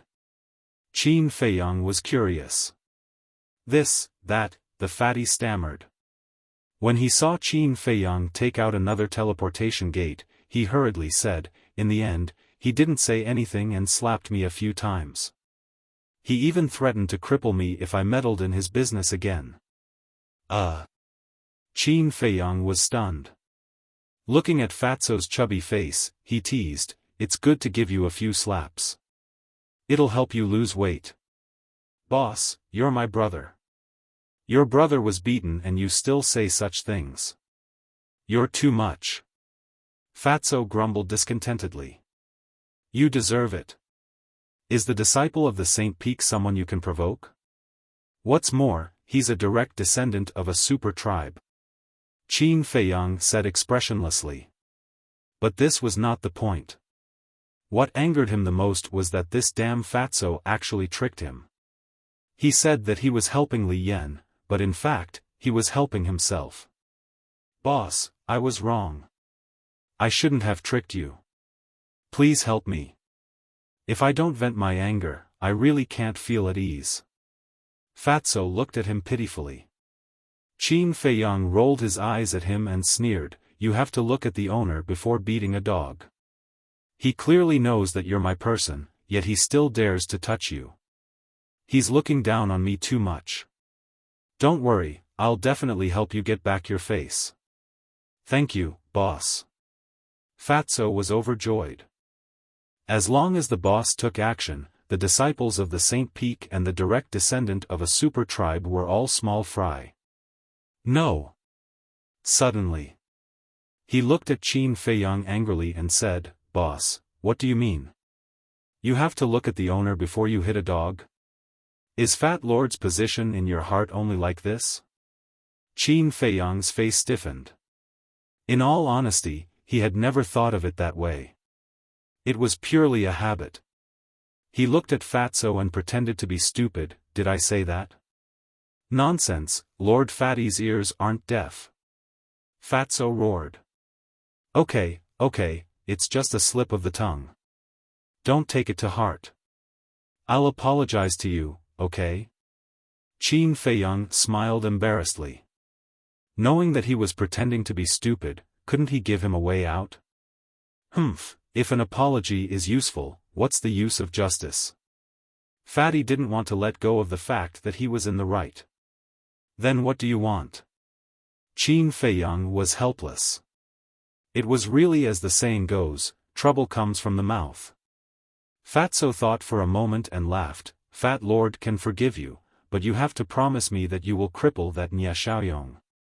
All right. Isn't he just a playboy? If I cripple him, what can the Vajra tribe do to me? Qin Feiyang nodded without hesitation. Fatso was so happy that he couldn't close his mouth and urged, then let's go, I just received news that he went to harass Li Yan again. Lead the way. Qin Feiyang's eyes flashed with killing intent.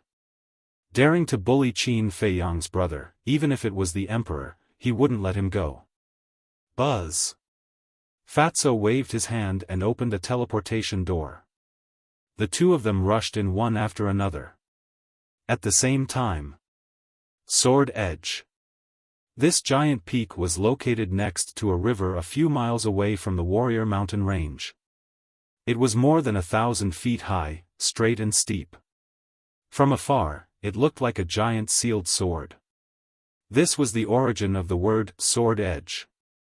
At this moment, at the peak of the sword edge, Li Yan, you are no longer the same as before. Your grandfather is dead, you are no longer the little princess from before. Let me give you a piece of advice, you should obey our senior brother Nya as soon as possible. That's right, although our senior brother Nya comes here every day to look for you, he has never forced you to do anything. You should understand senior brother Nya's feelings for you. Yes, don't be stubborn. With senior brother Nya's identity and strength, as long as he says a word, who knows how many women will rush to offer themselves to him. Don't be ignorant of your good fortune. More than a dozen young men stood together and talked non-stop. In front of these people, there was a young man in purple. He was about 1.8 meters tall and had long purple hair. His facial features were handsome, and his eyebrows were as sharp as knives. His dark eyes revealed a shocking sharpness. There was no suspense. This person was Nya Xiaoyong. He looked coldly at the cliff in front of him, his proud eyebrows full of impatience. He saw a young woman sitting at the edge of the cliff. Her long black hair was like a waterfall, and her pure white dress fluttered in the wind. Her exquisite facial features and tender skin were like a masterpiece of the heavens, perfect and flawless. However, her black gem-like eyes, however, appeared empty and lifeless. She stared at the void in front of her. No matter what the group of people behind her said, she didn't seem to hear them, and there was a sadness that couldn't be dispersed between her eyebrows. Li Yan, are you listening to us or not? I'm telling you, don't be ungrateful. As a person, his patience will be worn out by you. The group of people shouted with righteous indignation. Li Yan still turned a deaf ear, and her eyes were dim. Nya Xiaoyong looked at Li Yan, and the annoyance on his face became more and more obvious. Suddenly, a touch of hostility flashed in his eyes. He raised his hand and grabbed in the air. His saint power roared and forcibly pulled Li Yan in front of him. Then, Nya Xiaoyong grabbed Li Yan's hair and pulled it down hard. Li Yan's pale face suddenly looked up at him. Nya Xiaoyong greedily glanced at Li Yan's chest, then looked into Li Yan's eyes and said sternly, I'm telling you, don't challenge my patience again. However, Li Yan neither struggled nor said anything. She just looked at him in disgust. The anger in Nya Xiaoyong's heart became more and more uncontrollable. The more you act like this, the more I like it. Today, I must have you, and no one can stop me. He smiled coldly and threw Li Yan on the ground. He turned to the dozen young men and shouted, Take her, let's go. Okay. The two young men ran over, picked up the embarrassed Li Yan, and prepared to leave. Where do you want to take her? Chapter 1072. Who is it? How dare you peep at us from the dark? Come out and die. The group of people immediately turned their heads to look at the forest, their faces full of hostility. Isn't it just watching? Is there a need to be so vicious? With a mocking laugh, Qin Feiyang and Fatso walked out of the forest. They had arrived long ago. They just didn't show up and wanted to see what these people were going to do. The result was far beyond their expectations. This Nya Xiaoyong actually planned to force himself on her. To be able to do such a dirty thing, he was really worthy of being a famous playboy. Ancestor Mu. At the same time, seeing that it was Qin Feiyang, Nya Xiaoyong and the others' pupils shrank, their fear could not be concealed. But Li Yan was still the same as before, there was no color in her eyes. What a pitiful girl. Qin Feiyang secretly sighed. He couldn't help but want to tell Li Yan the truth, but in the end, reason prevailed over impulse. Fatso stepped forward, stared at Nya Xiaoyong arrogantly, and shouted, I didn't expect you to be such a scum. Let her go immediately for Fat Lord. With Qin Feiyang here, he was full of confidence. Nya Xiaoyong frowned and said in a deep voice, Let her go. The two young men who were holding Li Yan immediately let go of Li Yan and then hid behind Nia Xiaoyong, looking at Qin Feiyang warily. Fatso was proud and said contemptuously, "You let her go just because I asked you to. Is this still the arrogant young master Nia from yesterday?" Nia Xiaoyong's eyes were cold as he looked at Qin Feiyang and said, "Junior brother Mu, we have always minded our own business. Why are you meddling in other people's business today?" "Why?" Qin Feiyang glanced at Nia Xiaoyong, then at the others, and laughed, "Don't you know that Fatso is my brother?" Just now, he had clearly seen everyone's cultivation base with a single glance. Nia Xiaoyong was a 3-star battle saint, and the others were 1-star and 2-star battle saints. Obviously, they were all disciples of the Holy Land. If it was placed in front of him, he might have stayed away. But now, he could deal with these small fries with one hand. "Brother!" Nia Xiaoyong and the others turned pale with fright. They weren't the only ones who knew about the relationship between Fatso and Qin Feiyang. Everyone in God's city knew about it. Everyone thought that they were just friends, but they didn't expect them to be brothers. The difference between a friend and a brother was not just a little bit. Qin Feiyang smiled and said, "Fatso, how many slaps did he give you yesterday?" 20. Fatso said. Nia Xiaoyong's face darkened, and he said angrily, "Bullshit, I clearly only slapped you 5 times, where did the 20 come from? Does the interest not count?" Fatso snickered. "Interest?" Nia Xiaoyong was about to explode. In just one night, it had increased by 15%. Wasn't this interest too high? "Okay, slap him the same way he slapped you yesterday," Qin Feiyang said, and pointed to the dozen people next to Nia Xiaoyong, and said lightly, "And each of them will be slapped 20 times. "What?" The dozen people's faces turned green on the spot. A young man in green shouted, "Junior brother Mu, most of us weren't here yesterday, why are you slapping us too?" 40. Qin Feiyang said expressionlessly. The young man in green was furious and wanted to speak again. The others quickly stopped him and shouted, "If you speak again, it won't be 40, it will be 80, or even 160. So, can you shut up?" The young man in green felt wronged. He was fighting for the injustice for everyone, but in the end, he was blamed by everyone. Did they have a conscience? Fatso walked toward Nia Xiaoyong with a smirk on his face and said, "Young Master Nia, I really hope you can show your arrogance yesterday and show my boss, but unfortunately, you don't have the guts." Humiliation. What a blatant humiliation. Nia Xiaoyong clenched his hands and looked at Qin Feiyang, saying, "You'd better think it through." "Slap," Qin Feiyang said. Fatso immediately raised his arm and slapped Nia Xiaoyong's face. A bright red palm print immediately appeared. Nia Xiaoyong was stunned. He actually slapped him. He shouted in exasperation, "Ancestor Mu, my big brother is one of the 3 kings of the Saint Peak. If you dare to touch me, even if you are the direct disciple of the Chief Tower Master, you won't have a good ending." One of the 3 kings of the Saint Peak? Qin Feiyang was stunned. Seeing this, the other dozen people thought that Qin Feiyang was a little timid, and became arrogant. "That's right. Senior brother Nia's big brother is called Nia Zhan. Senior brother Nia Zhan's talent is extraordinary, and can be said to be a rare talent in 10,000 years.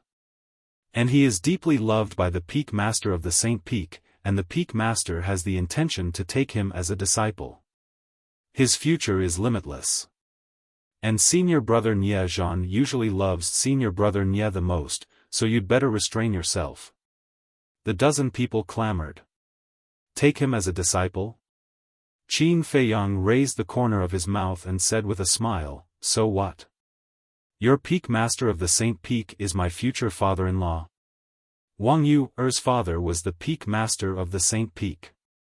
Everyone was stunned. That's right. This person was already engaged to Wang Yu, and was considered a family with the Peak Master of the Saint Peak. Even if they made a big fuss, the Peak Master of the Saint Peak would definitely help his own family. What's more, this matter was originally their fault. Senior Brother Mu, we were wrong, please let us go this time. Yes, we have no grudges in the past, and we have no grudges today, so there's no need to make a fuss like this. The dozen people were scared and hurriedly flattered him.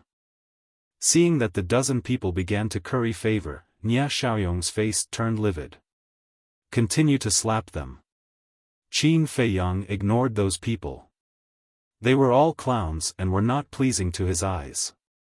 Fatso chuckled and raised his hand to slap them again. Hey! Isn't that Ancestor Mu? Nia Xiaoyong is here too. What are they doing? A few disciples passed by in the air, and when they noticed Qin Feiyang and the others, they immediately stopped and looked down at them. Slap! It was also at this moment. Fatso slapped Nia Xiaoyong's face again, and a trace of blood flowed from the corner of his mouth. What?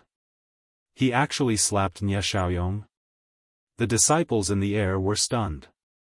One of them was refreshed and hurriedly said, "Hurry up and inform everyone that Ancestor Mu and Nia Xiaoyong are fighting, there's a good show to watch." They all used the image crystal to send messages to their friends. No way. When did Ancestor Mu become so high profile that he actually let someone slap Nia Xiaoyong in public? The news spread from 1 to 10, from 10 to 100, and very quickly, it spread throughout the main pagoda. Those who received the news were all shocked without exception. Continue to be arrogant. Fatso was overjoyed now. The humiliation he suffered yesterday was finally washed away. However, facing this scene, Li Yan did not react at all. She turned around and walked to the edge of the cliff, continuing to be in a daze. Qin Feiyang looked at her back and couldn't help but frown. Enough. Suddenly, a shout rang out. Nia Xiaoyong grabbed Fatso's wrist and said in a deep voice, "I advise you to stop before you go too far." Fatso turned to look at Qin Feiyang and said, "Boss, he's threatening me again." Qin Feiyang looked at Nia Xiaoyong. Nia Xiaoyong also looked at Qin Feiyang, a trace of killing intent lurking in his eyes, and said, "If you have the ability, let's fight one-on-one, regardless of life and death." Qin Feiyang looked at him in surprise and suddenly laughed. This smile made Nia Xiaoyong's scalp go numb, and he began to regret saying that. Regardless of life and death? In other words, this is a duel of life and death.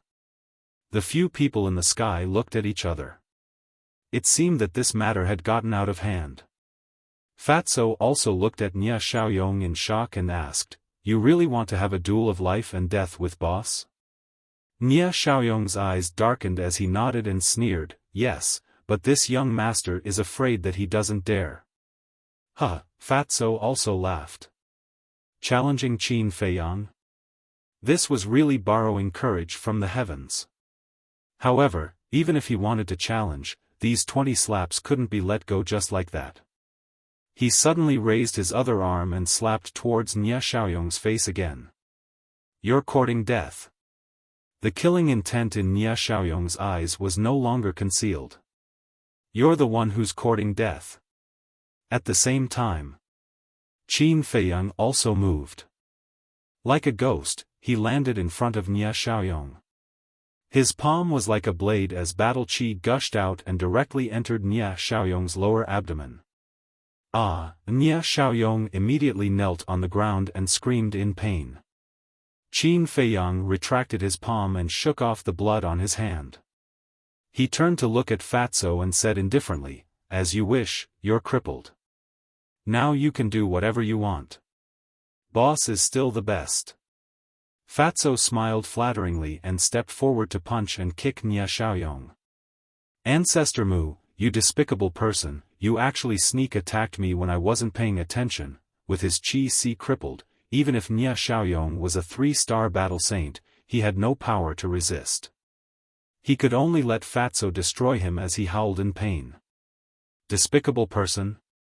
You knew that I was here to cause trouble for you, yet you didn't take any precautions. Aren't you stupid? Also, fighting one-on-one with a hedonistic scum like you is purely a waste of time. Qin Feiyang shook his head and smiled. He walked to Li Yan's side and looked at her pale face. His lips moved, but in the end, he swallowed the words that were about to come out of his mouth and lowered his head to look at the river below. For a moment, only Fatso's arrogant voice and Nia Xiaoyong's screams could be heard. Swish. Soon. Figures continued to appear in the sky. They were all disciples of the main pagoda. Even some disciples of the Holy Lands came after hearing the news. He actually crippled Nia Xiaoyong's qi. Isn't that too cruel? Yes, our main pagoda has a rule that disciples are not allowed to fight in private. Even if he is the direct disciple of the main pagoda lord, he can't violate it. Someone said with dissatisfaction. I don't agree with this. If Nia Xiaoyong never harassed Li Yan, would this have happened? Speaking of which, he only has himself to blame for this. That's right. Senior brother Mu is punishing evil and upholding justice. We should support him. There were also people who supported Qin Feiyang. Aya, it's so lively.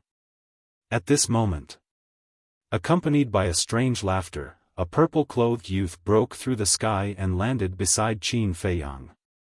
This voice.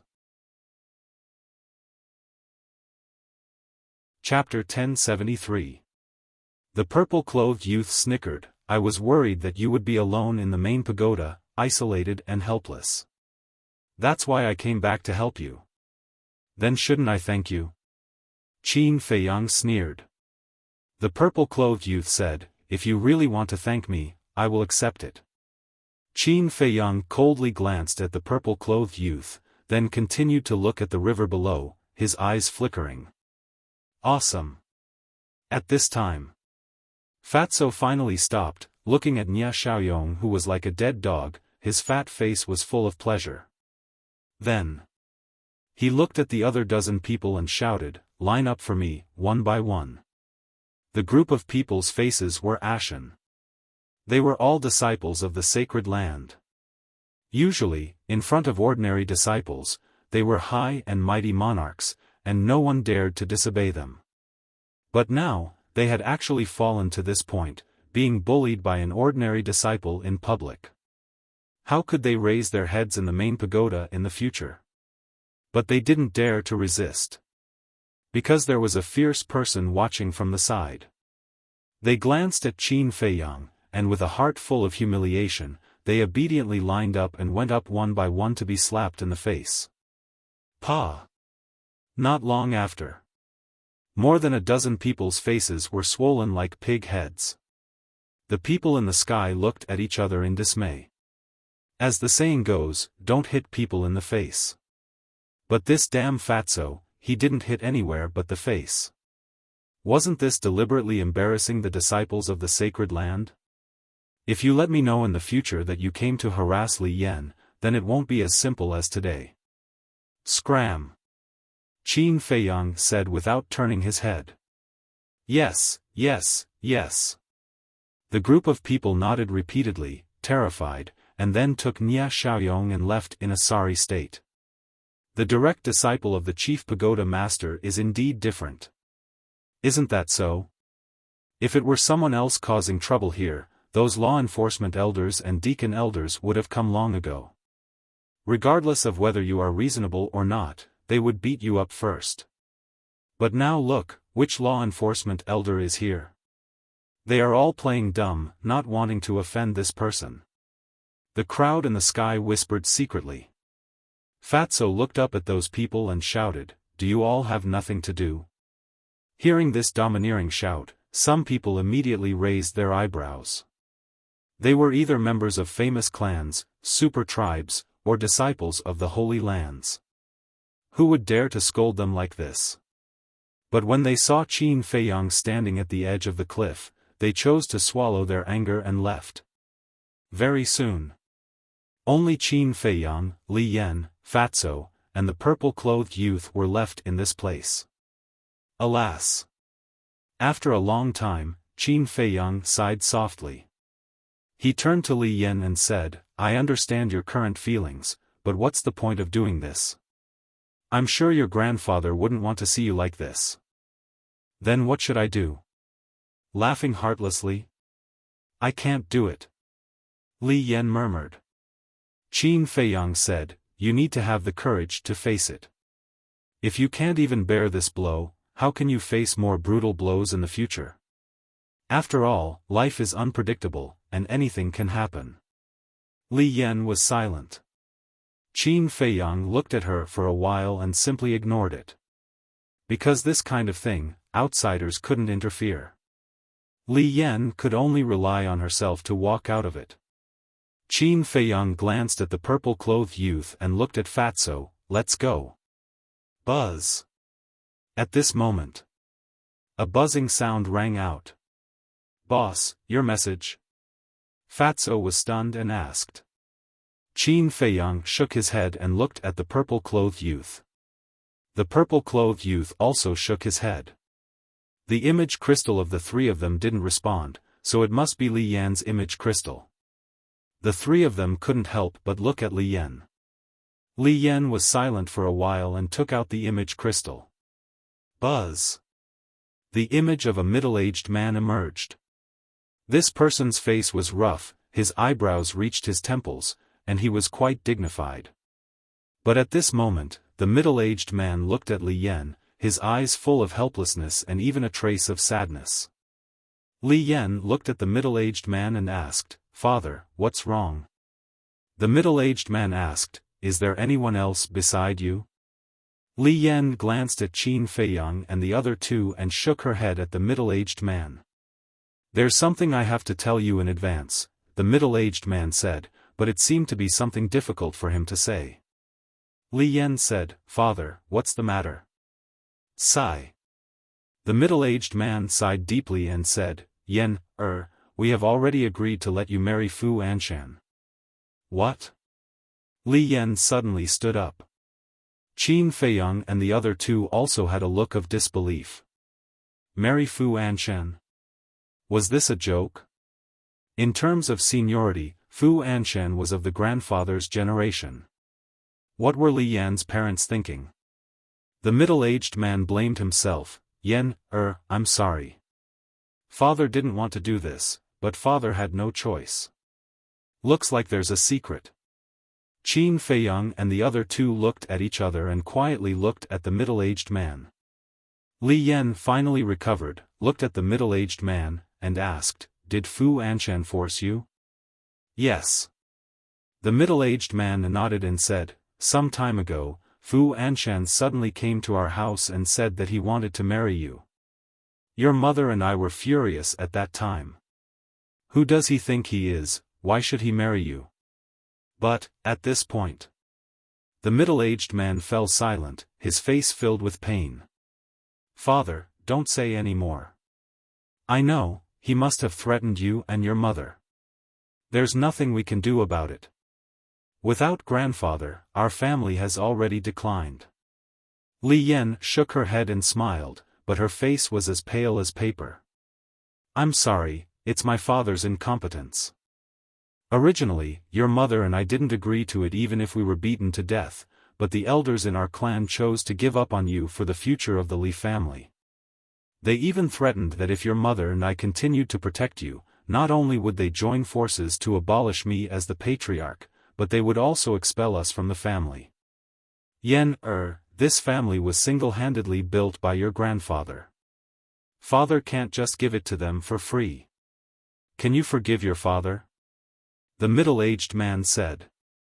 Li Yan laughed. Your daughter can understand, father, you don't have to blame yourself anymore. Thank you. The middle-aged man said gratefully, then when will you come back? Your mother and I both hope to have a good time with you before you get married. Li Yan pondered for a moment, and said, after a while, your daughter doesn't want to see that group of mercenary elders right now. All right. The middle-aged man did not force her, and the shadow quickly dissipated. Li Yan put away the image crystal and turned to look at Qin Feiyang and the other two, and said self-deprecatingly, I didn't expect that after grandfather died, my Li family would become so unbearable, to actually let me marry an old man. If you want to laugh, laugh. Qin Feiyang and Fatso looked at each other with bitter smiles on their faces. Right now, they only had sympathy in their hearts. How could they laugh at Li Yan? Then marry me. As long as you marry me, on this forgotten continent, no one will dare to do anything to your Li family. The purple-clothed youth chuckled. Qin Feiyang raised his eyebrows and said angrily, Are you kidding me at a time like this? I'm not kidding. I'll like anything that you've taken a fancy to. The purple-clothed youth said playfully. Everything I like? Qin Feiyang was stunned, and said with a dark face, Don't talk nonsense, I have nothing to do with Li Yan. If you have nothing to do with her, why are you so concerned about her? You even offended Nia Xiaoyong for her. The leader of the Adamantine tribe is famous for his fiery temper, he's not someone to be trifled with. The purple-clothed youth laughed secretly. Qin Feiyang rolled his eyes, and said, Is it a friendship between fellow disciples? TCH, stop pretending. The purple-clothed youth raised his middle finger. Li Yan said, You guys go, I want to calm down by myself. Then you take care. Qin Feiyang looked at her deeply, then turned and left with Fatso. The purple-clothed youth's eyes flashed, and he quickly chased after the two. After leaving the sword peak, Qin Feiyang stopped and turned to look at Fatso, and said, I'm worried that Li Yan might take things too hard and do something stupid, you must keep an eye on her before the succession ceremony. Fatso hurriedly said, Fat Lord hasn't even dealt with Chu Xian's parents, how can he have time to take care of her? Qin Feiyang said helplessly, Let's put Chu Xian's matter aside for now, if Li Yan really does something stupid, Li He will kill me.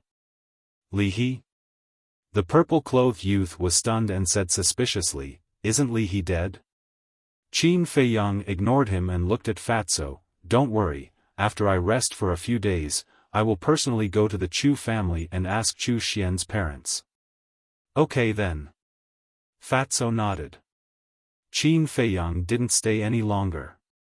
He opened a teleportation door and walked in with large strides.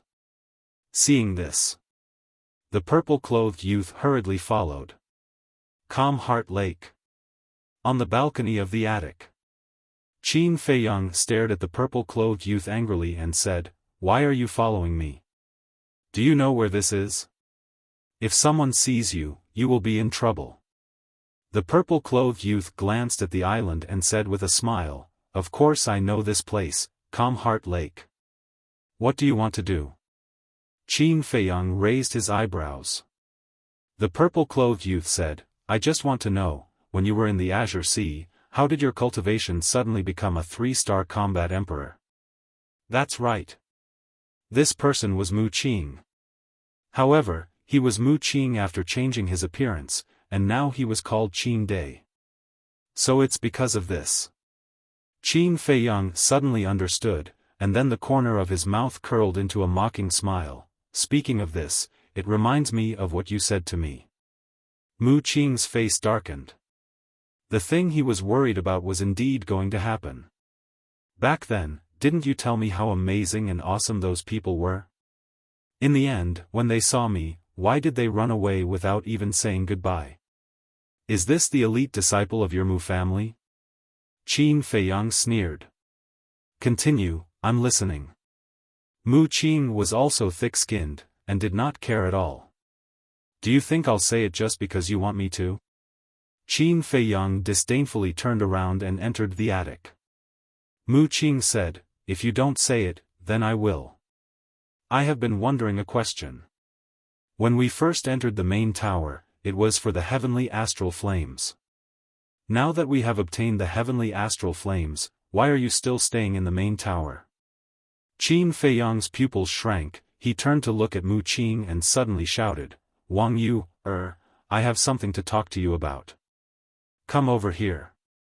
You win. Mu Qing's face changed, and he immediately opened the portal. If I wasn't afraid of your Mu family's strength, would have already crippled you. Qin Feiyang snorted from his nose. Mu Qing's body stiffened, and he sneered, then let's wait and see. Let's see who will cripple who in the end.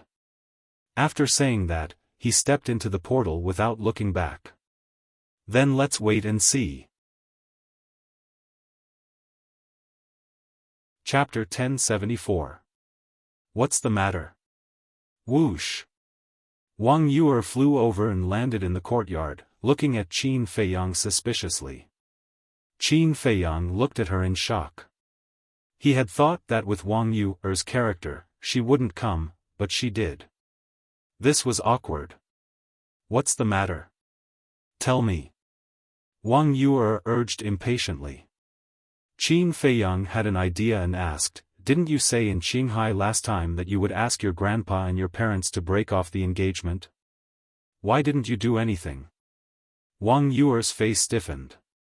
He called her over just for this? Bastard. Did he hate her that much? He couldn't wait to break off the engagement. I've told them, but they don't want to. There's nothing I can do. Go to them if you can. If there's nothing else, I'll go back first. Wang Yuer said coldly, then turned around and flew back to the attic. Her face was colder than her tone. Why are you angry? Don't you all want to break off the engagement? Qin Feiyang looked at her in confusion. This woman's mind was indeed deeper than the bottom of the sea. Shaking his head, he turned around and entered the room. The next day, the news that Qin Feiyang was still alive had already spread to all the big and small cities and tribes. Similarly, the news of Nia Xiaoyong being abused also spread like wildfire. In the Adamantine tribe, in a certain hall, a burly man in black slammed his hand on a desk and said angrily, "Bastard, he even dares to provoke the chief tower master's personal disciple. Is he tired of living? Husband, you can't blame Xiaoyong for this." Xiaoyong took a fancy to Li Yan.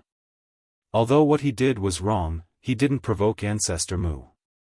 Why did he treat Xiaoyong like this in public? A middle-aged woman next to him said unhappily. This woman was wearing luxurious clothes and her long hair was tied up. She was still charming. "Chief, Madam is right. Ancestor Mu bullied Xiaoyong in public, which means that he doesn't take our Adamantine tribe seriously at all." A young man below said. This person was thin and wore a fitted white robe. He looked to be in his 30s and held a jade flute in his hand. He looked rather scholarly. He was the high priest of the Vajra tribe. The Adamantine chief said, "Then what do you think we should do?" "He is the chief pagoda master's disciple." The purple-clothed woman said, "Even if he is the chief pagoda master's disciple, he still has to be reasonable." "That's right. In that kind of situation, you could have just asked Xiaoyong to apologize. Why did you have to do that? He even crippled Xiaoyong's qi. He's simply taking advantage of his position to bully others." The high priest said. The two of them echoed each other, thoroughly arousing the fury in the Vajra tribe's chief's heart. He nodded and said, "All right, I'll go look for Chief Tower Master to reason with him." After the chief of the Adamantine tribe left, the high priest shook his head and laughed, "Our chief's temper is really fiery. If he didn't do that, would we have a chance?" The purple-clothed woman smiled and snuggled into the high priest's embrace. "That's true. While he's at the chief pagoda, let's go have some fun." The high priest picked up the purple-clothed woman and walked towards the bed with a lewd smile on his face. "Xiaoyong is in trouble, and you still have the mood to think about this?" The purple-clothed woman looked at him with dissatisfaction. "Isn't someone worried about this? Why are we in such a hurry?" The high priest threw the purple-clothed woman on the bed and impatiently pounced on her. For a moment. In the main hall, clothes were flying and moaning. The chief pagoda. Shua. A purple-clothed youth holding a folding fan appeared above Calm Heart Lake. He looked at the pavilion where Qin Feiyang was and said loudly, "Ancestor Mu, come out for a moment." Qin Feiyang was meditating when he heard the voice. He opened his eyes and walked out of the pavilion. He looked up at the purple-clothed youth and smiled. "Brother Gongsun, what's the matter?" Gongsun Bei said, "The chief pagoda master wants you to go over." "Why does master want me to go over?" Qin Feiyang was suspicious. "The leader of the Adamantine tribe is here." After hearing this, "I don't need to tell you. You should know." Gongsun Bei smiled. "The leader of the Adamantine tribe?" Qin Feiyang frowned and asked, "Brother Gongsun Bei, can I not go?" "What do you think?" Gongsun Bei said. Qin Feiyang smiled helplessly and flew over. He landed beside Gongsun Bei and said, "Then let's go." Gongsun Bei said, "We'll fly over." "Fly over?" Qin Feiyang was stunned. Wasn't there a portal? Flying over would be a waste of time. Gongsun Bei looked at Qin Feiyang and smiled, "I want to take the opportunity to talk to you." "Talk about what?" Qin Feiyang asked with a smile. "Let's talk as we walk." Gongsun Bei smiled and flew towards the chief pagoda master's courtyard. Qin Feiyang followed behind him suspiciously. However, after flying for a long time, Gongsun Bei didn't say anything. He just silently flew forward. Qin Feiyang frowned and said, "Brother Gongsun Bei, if you have anything to say, just say it. Don't be afraid." Gongsun Bei shook his head and smiled, "I'm not only the chief pagoda master's disciple, but also the temple master of the Oracle Temple. What's there to be afraid of?" "Then you," Qin Feiyang looked at him in confusion. Gongsun Bei said, "Did anything happen when you entered Qinghai?" "How do you want me to answer that?" Qin Feiyang smiled bitterly and said, "Anyway, a lot of things happened." Gongsun Bei said, "Then is there anything about the chief pagoda master?" Qin Feiyang's pupils shrank as he looked at Gongsun Bei in surprise. Why did this sound strange? Gongsun Bei turned his head and looked at Qin Feiyang's expression. His eyes flashed with an inexplicable light, then he looked back and smiled, "Actually, I'm the same kind of person as you." "What do you mean?" Qin Feiyang was even more surprised. However, Gongsun Bei didn't explain. He smiled faintly and said, "In the future, no matter what happens or who you meet, you have to be careful." Qin Feiyang's heart skipped a beat. What was this person hinting at? Gongsun Bei still didn't give any explanation. He said, "I have something to ask you. Do you know where your parents went? The day you came back from Qinghai, I went to look for them and found that they had already left." "I don't know. My parents are a pair of wild cranes. They never tell me where they go, and they won't stay in the same place for too long." Qin Feiyang shook his head. "Can you contact them?" Gongsun Bei asked. Qin Feiyang smiled bitterly and said, "I'm not afraid of brother Gongsun laughing at me, but I didn't establish a contract with them." "Why? You're their family." Gongsun Bei was surprised. "Yes, family. But they always said that they don't want a good-for-nothing son like me. They also said that I'm not allowed to mention them outside, and I'm not allowed to ask them for help if I encounter any problems. I even suspect that I'm not their biological son." Qin Feiyang said helplessly. "You're thinking too much. They should be doing this to let you grow up independently. After all, most children nowadays grow up under the care of their parents. It's hard to become a big deal if you're spoiled." Gongsun Bei said. "Is that so?" Qin Feiyang showed a look of doubt. "Whether that's the case or not, you'll know when you ask them in the future." Gongsun Bei smiled and said, "In fact, to be honest, I envy your parents." "Envy them for what?" Qin Feiyang asked. "No one can restrain them. They can go wherever they want. It's easy and carefree. Gong Sunbei smiled with a trace of yearning in his eyes. Qin Feiyang said, Brother Gong Sunbei can do it too. Me? Gong Sunbei shook his head and smiled. Some people, some things, once they take the first step, it's difficult to get away. In fact, it's better to live a simple life. Some people, some things. Qin Feiyang was silent. What was Gong Sunbei hinting at? What kind of secret was he hiding in his heart?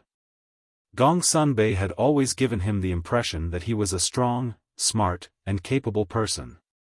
But now he suddenly realized that there was another side to Gong Sunbei besides these things on the surface. Melancholy. Desire. Qin Feiyang said, Brother Gong Sunbei, I have a question that I've always wanted to ask you, but I don't know if I should ask. We're all on the same side. What's there to worry about? Just ask. Gong Sunbei said. You're also Master's disciple, but why have I never heard you call him Master? You always call him Lord? Qin Feiyang wondered. Haven't I already finished my apprenticeship? If I still call him Master, others will gossip behind his back. Gong Sunbei smiled. Is that so? Qin Feiyang was doubtful. Although Gong Sunbei had finished his apprenticeship, he was still a disciple of the Chief Tower Master. Besides, with Gong Sunbei's strength and status in the Chief Tower, who dared to gossip behind his back? However, Gong Sunbei did not continue to discuss this topic. He smiled and said, Tell me what happened in Qinghai. I'm very interested. Okay. Qin Feiyang nodded and told him one by one. But what he said was what young Master Hao and Wang Yu also knew. As for the other things, he chose to hide them. Unknowingly. The Chief Tower Master's courtyard came into their sight. Gong Sunbei looked at the courtyard from afar and said with a smile, Listening to what you said, this trip to Qinghai was quite exciting. But you should be hiding a lot of things. Qin Feiyang's eyes trembled. Don't worry. This is your private matter. I won't interfere. But you have to remember that there are some things that you must remember not to talk about. You must rot in your stomach. Gong Sunbei stopped and turned to look at Qin Feiyang. The smile on his face disappeared, and he looked very serious. Qin Feiyang's eyes narrowed, and he nodded and said, Understood. Then let's go. Gong Sunbei smiled and waved his hand. He landed in front of the courtyard with Qin Feiyang and said respectfully, My lord, I've brought Ancestor Mu. Greetings, Master. Qin Feiyang also bowed. The Chief Tower Master was sitting in the pavilion. There was a pot of tea and 2 teacups on the stone table. Opposite the Chief Tower Master sat a burly man. It was the chief of the Adamantine tribe. Come in. Chief Pagoda Master said with a smile as he looked at Qin Feiyang. Yes. Chapter 1075. After entering the pavilion, Gong Sunbei stood respectfully behind the Chief Pagoda Master and remained silent. Qin Feiyang stood in front of the Chief Pagoda Master and bowed, May I ask why Master called this disciple here? The Chief Pagoda Master pointed at the Adamantine tribe's leader and smiled, This is the leader of the Adamantine tribe. Qin Feiyang pretended to be surprised and looked at the Adamantine tribe's leader. He cupped his hands and said, Greetings, Senior. The Adamantine tribe's leader nodded expressionlessly. He seemed to be very dissatisfied with Qin Feiyang. As the saying goes. Like father, like son. Nia Xiaoyong was a beast in human clothing. Presumably, this Adamantine tribe's leader was also not a good person. Qin Feiyang was too lazy to pay attention to such a person. He turned his head and looked suspiciously at the Chief Pagoda Master. The Chief Pagoda Master said, This time, the Adamantine tribe's leader came for Nia Xiaoyong. Qin Feiyang's expression changed slightly. He hurriedly said, Master, please listen to this disciple's explanation. Don't be nervous. I have already asked Gongsun Bei to investigate, so I know the general situation. Although this matter was Nia Xiaoyong's fault, you shouldn't humiliate him in public. So, I hope you can apologize to the Adamantine tribe's leader and let this matter be resolved. The chief pagoda master smiled. Apologize? Qin Feiyang frowned. The chief pagoda master said, You don't even listen to your master's words? This disciple doesn't dare. Qin Feiyang hurriedly shook his head, then turned to the Adamantine tribe's leader and was about to speak. But at this moment, the Adamantine tribe's leader coldly snorted, Apologizing is already letting you off easy.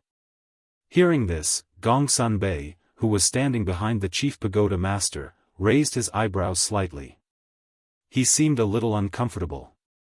Qin Feiyang was also unhappy. He bowed his head and apologized purely because of the chief pagoda master's order. He didn't expect the Adamantine tribe's leader to take advantage of him. He decisively took back the words on the tip of his tongue and turned to the chief pagoda master, Master, this disciple didn't do anything wrong. Why should I apologize to him? The Adamantine tribe's leader's face was filled with anger.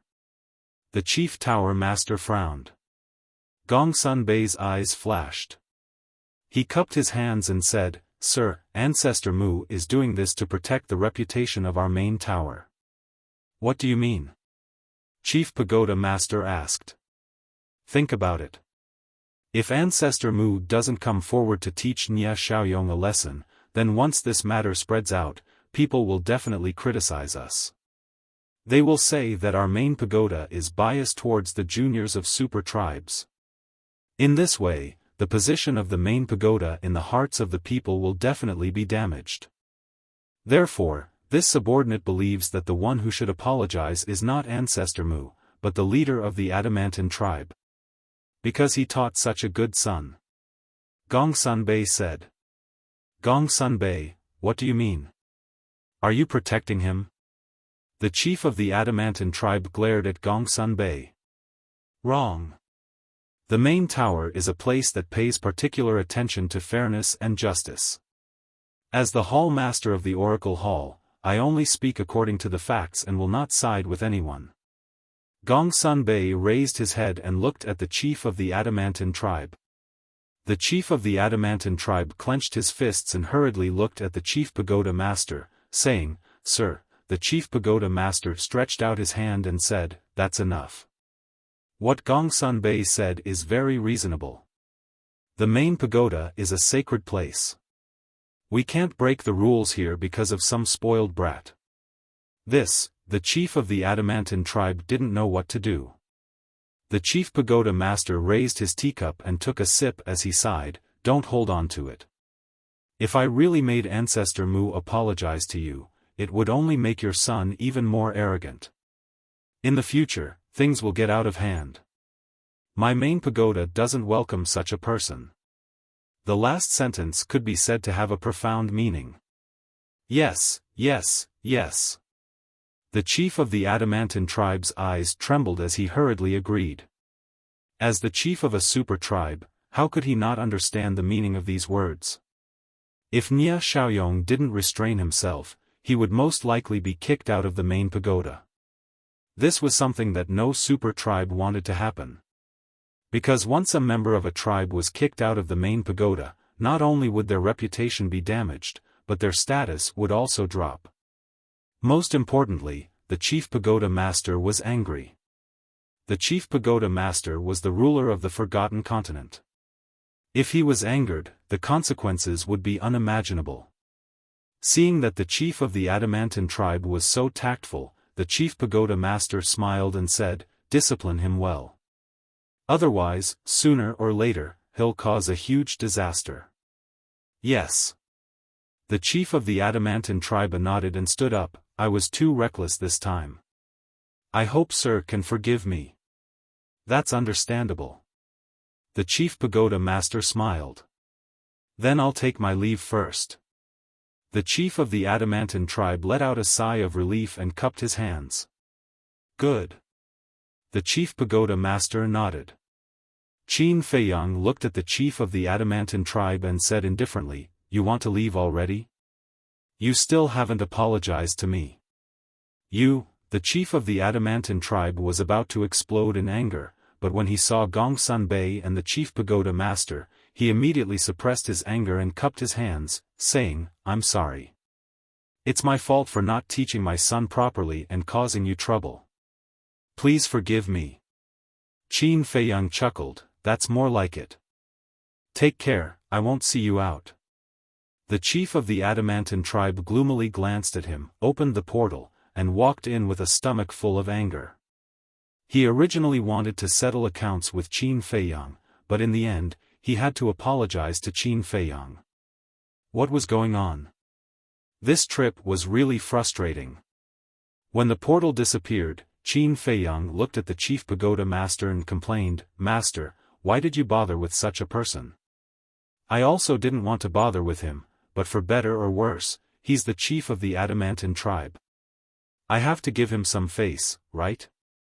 But I didn't expect him to say such words when you were apologizing. He really doesn't know how to have self-respect." The chief pagoda master shook his head and smiled.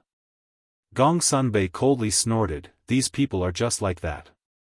Show them some face and they think they're awesome. They don't even know who they're in front of." The chief pagoda master chuckled and looked at Qin Feiyang, saying, "But remember to restrain yourself in the future. Otherwise, people will say that I'm partial to you. Disciple will remember." Qin Feiyang replied.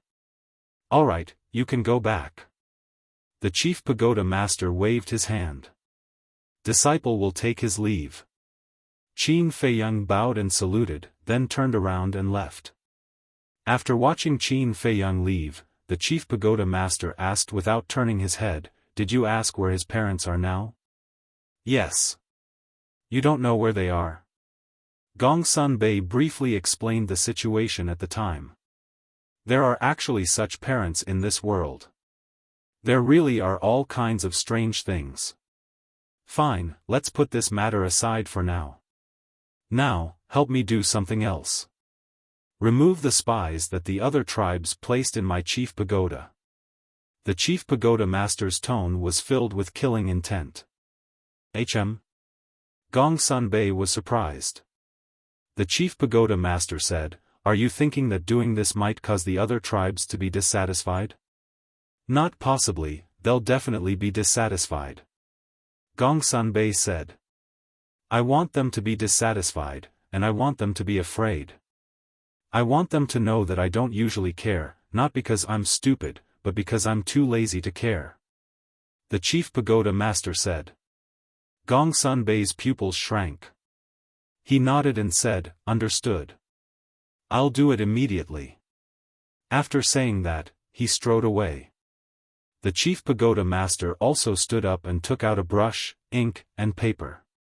Swoosh! As the brush moved like a dragon, the word "kill" suddenly appeared. He looked at the word "kill" with a gaze as sharp as a blade.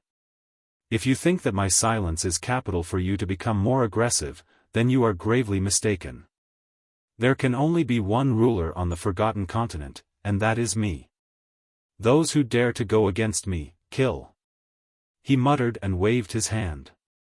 The paper with the word "kill" instantly turned to dust. Back to Qin Feiyang. After returning to the soothing lake, he sat beside the tea table and kept thinking about what Gongsun Bei said. He felt that Gongsun Bei seemed to know something.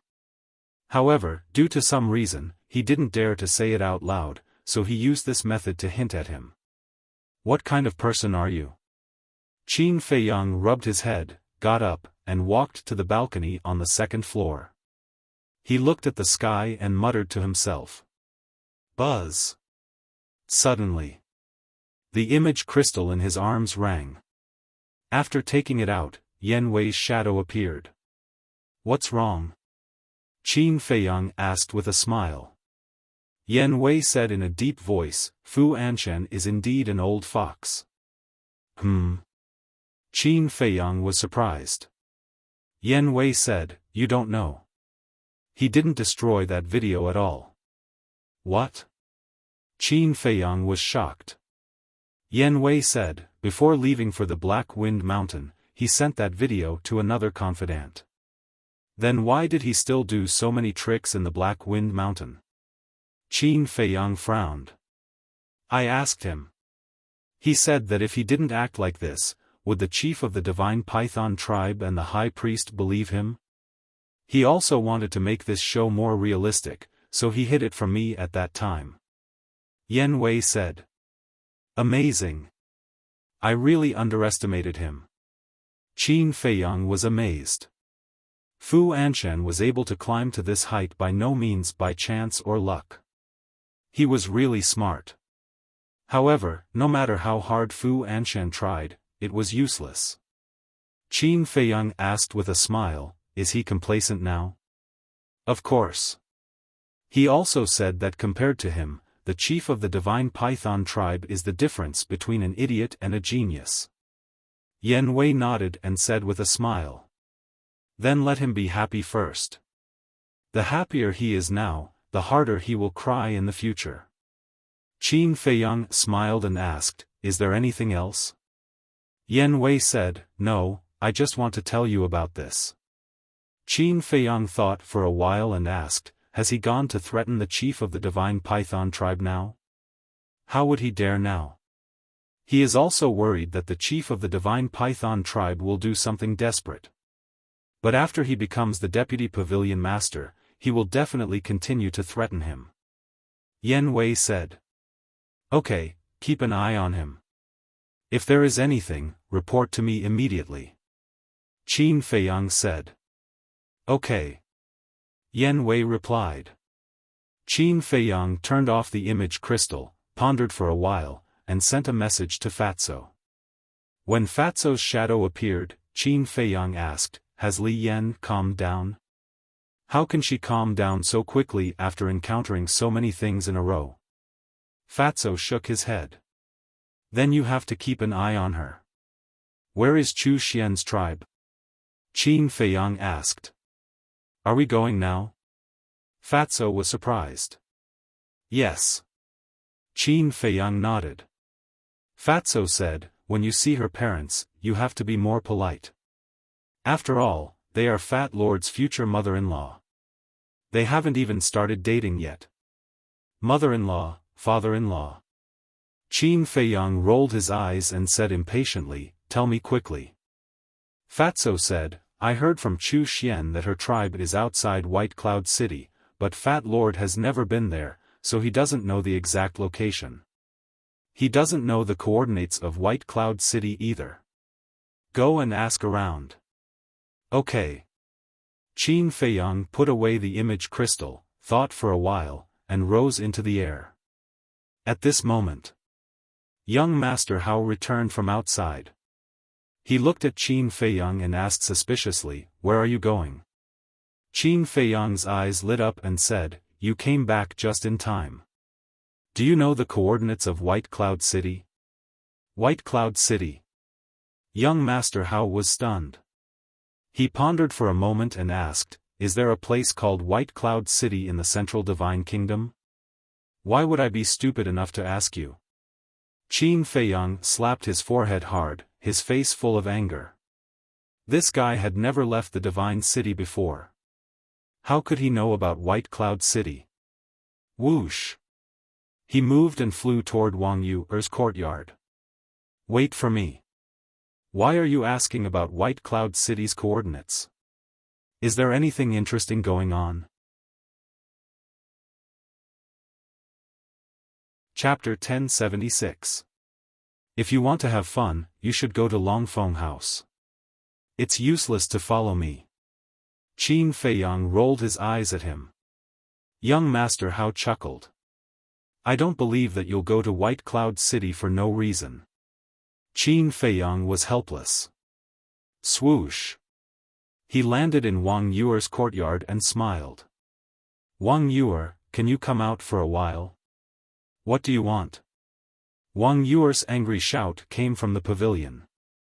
"That, Qin Feiyang smiled embarrassedly and said, I really have something to talk to you about this time. Bam! The door was kicked open, and Wang Yuer walked out angrily.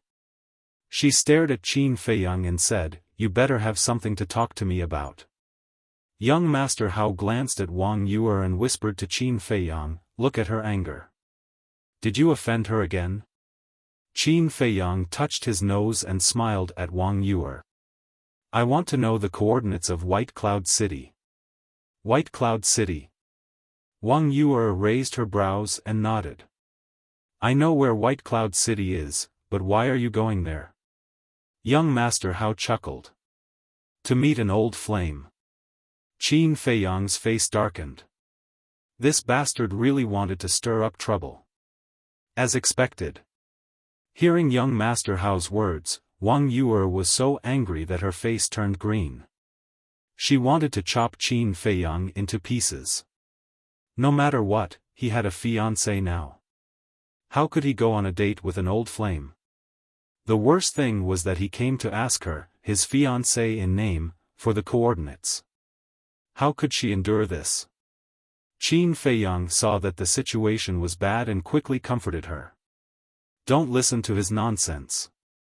I'm just going there to do something. I'm not talking nonsense.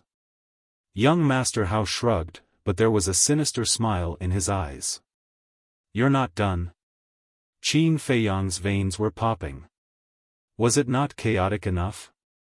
Wang Yuer gritted her teeth and nodded. All right, I'll tell you the coordinates of the White Cloud City, but you have to bring me along. I'd like to see how beautiful this old lover of yours that you're so obsessed with is. Qin Feiyang rubbed his forehead, looking distressed. Brother Mu, don't tell me you still can't tell. I've already fallen in love with you. Looking at Qin Feiyang's expression, young Master Hao sighed inwardly and felt extremely helpless. Actually, he was deliberately provoking Wang Yuer in order to make Wang Yuer jealous and then inadvertently reveal her care for Qin Feiyang. Obviously, he had achieved his goal. Wang Yuer was very jealous now. However, what gave him a headache was that Qin Feiyang didn't realize it even though Wang Yuer had made it so obvious. His EQ was worrying. Buzz. Wang Yuer waved her hand and opened a portal. She said coldly, Hurry up if you want to go. Don't waste time. Qin Feiyang glared at young Master Hao and sighed helplessly. He had no choice but to walk in. Wang Yuer and young Master Hao quickly followed him. White Cloud City. It was a city that was neither too small nor too small. The buildings were located in a picturesque manner. The ancient city walls were like a giant python that surrounded the city, emitting a cold aura.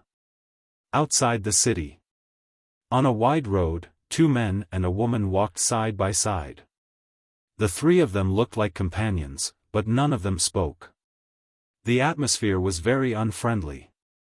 It was Qin Feiyang and the other 2. However, they had all changed their appearances and concealed their cultivation level. As the White Cloud City was not as remote as Qinghai City and the 3 of them had extraordinary identities, they would be easily recognized and would definitely cause a commotion. Qin Feiyang had disguised himself as a muscular young man. He glanced at Wang Yuer, whose face was as cold as ice, and felt a throbbing pain in his head. Well, I'd like to explain. After hesitating for a while, he finally decided to tell Wang Yuer the purpose of his trip to the White Cloud City, this time to prevent the misunderstanding from worsening. Who am I to you? Do you need to explain to me? However, before Qin Feiyang could speak, Wang Yuer said coldly. All right, I'm too lazy to waste my breath. Qin Feiyang was also angry. Why was this woman so unreasonable? Sigh. Looking at the 2 of them arguing, young Master Hao shook his head helplessly. It seemed that he had helped them out of kindness this time. After a while, the 3 of them arrived at the city gate. In front of the city gate, there were 4 guards standing guard. Their cultivation levels were between 1-star and 2-star battle ancestors. Qin Feiyang cupped his hands and smiled. Brothers, may I know how to get to the Chu family? Chu family? The four of them looked at each other in confusion.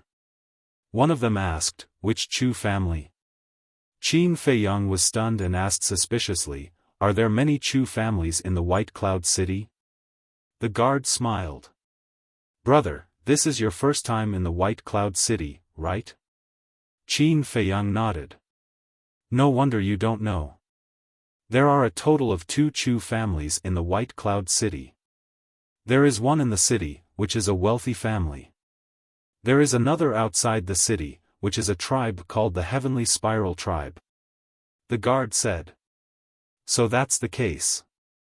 Qin Feiyang came to a realization and said with a smile, I want to ask about the Heavenly Spiral Tribe. The Heavenly Spiral Tribe is in the east of the city, which is more than 200 miles away from the White Cloud City. However, forgive me for asking, why are you going to the Heavenly Spiral Tribe? The guard asked. Qin Feiyang said, there are some things I need to settle. The guard nodded and said, then you must be careful. The Heavenly Spiral Tribe is not a friendly place. Not a friendly place? Qin Feiyang was stunned and asked, brother, what do you mean? The guard said with disgust, the Heavenly Spiral Tribe is a super tribe in our area. They are usually arrogant, self-righteous, and look down on others. In short, no one likes them in the White Cloud City. It can't be. Qin Feiyang was stunned for a moment. He didn't expect the Heavenly Spiral Tribe to have such a bad reputation. I'm not lying to you. In our White Cloud City, the Heavenly Spiral Tribe is famous for being overbearing. Some of the disciples in the tribe often bully men and women in the White Cloud City. The guard said. Young Master Hao raised his eyebrows and asked, does the White Cloud City not have a city lord? Of course. But our city lord doesn't dare to interfere. The guard sighed. Why? Young Master Hao was suspicious. Because the Heavenly Spiral Tribe's leader has a daughter called Chu Xian. She entered the main tower and is a disciple of the main tower. A disciple of the main tower has a noble status. How would our city lord dare to offend her? The guard shook his head.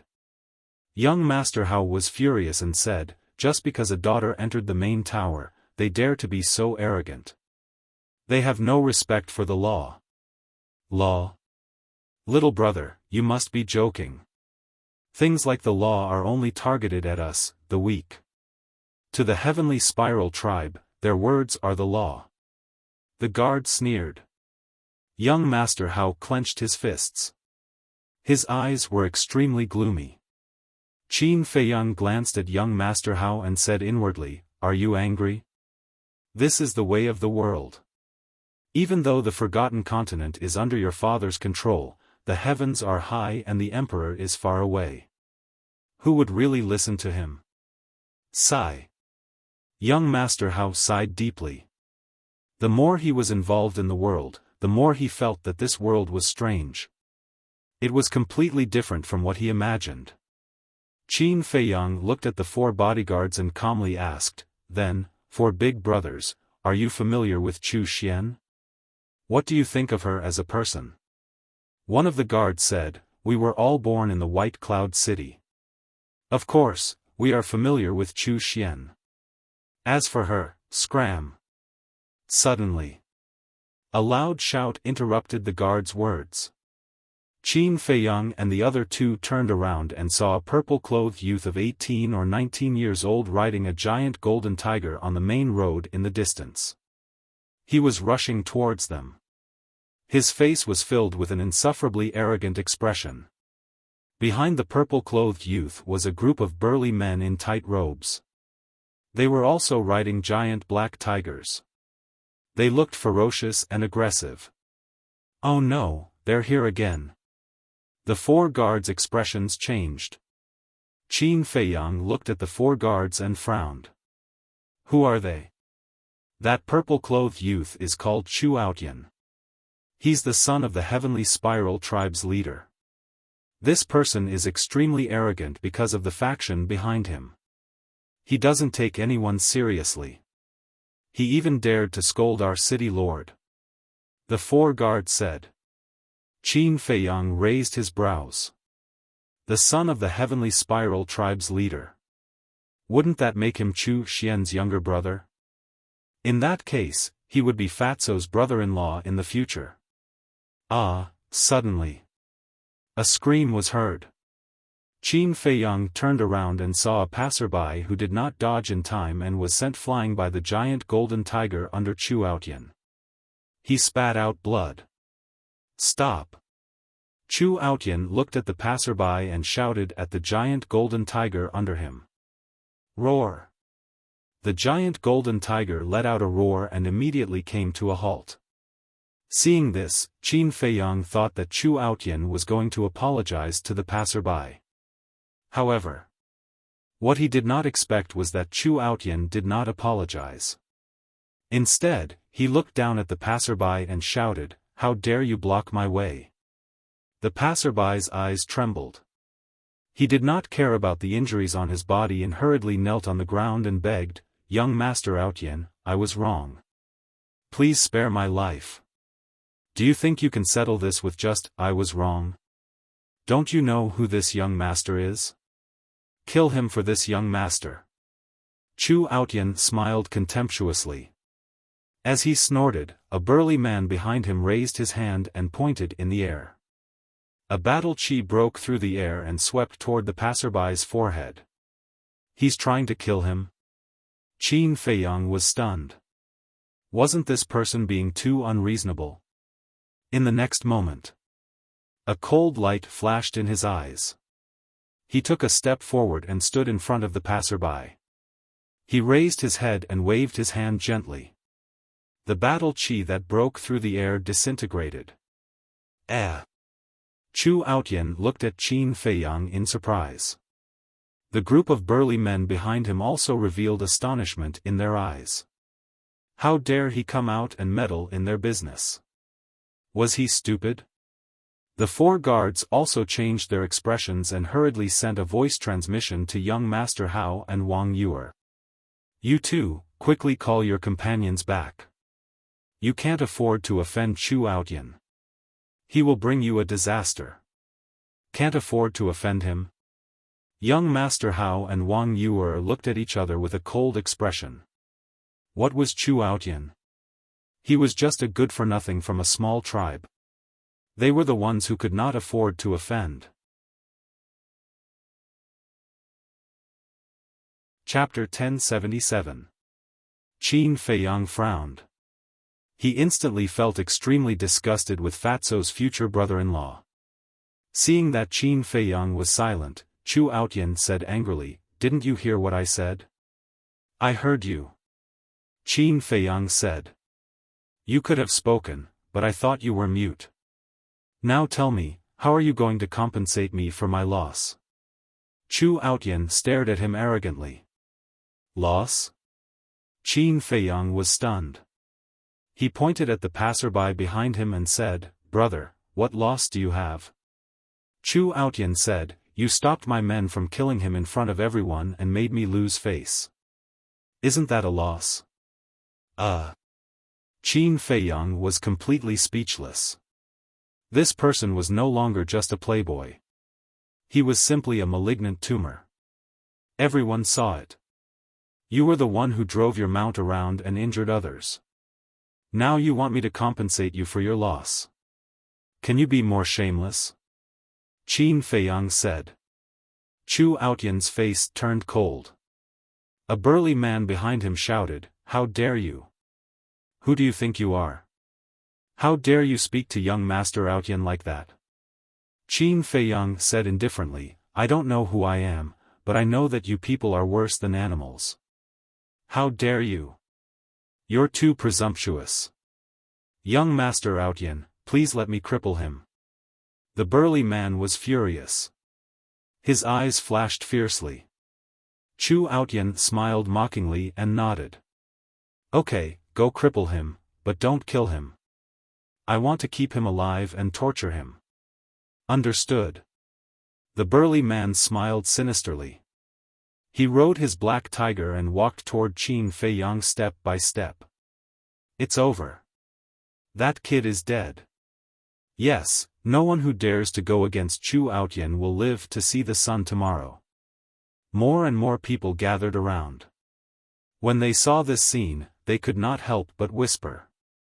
Not only did these discussions enter Qin Feiyang's ears, they also entered the ears of Chu Outyan and the others. The group of people couldn't help but laugh proudly. But at the same time, Qin Feiyang's smile was even brighter than theirs. He looked at Chu Outyan and said, "Let me give you a piece of advice. It's best if your lackeys don't do anything." Chu Aotian's cultivation was unbearable to look at. He was merely a one-star combat emperor. As for the group of big men, their strength was not bad. They were all 9-star war sect S, but that was only limited to the White Cloud City. In his eyes, they were inferior to ants.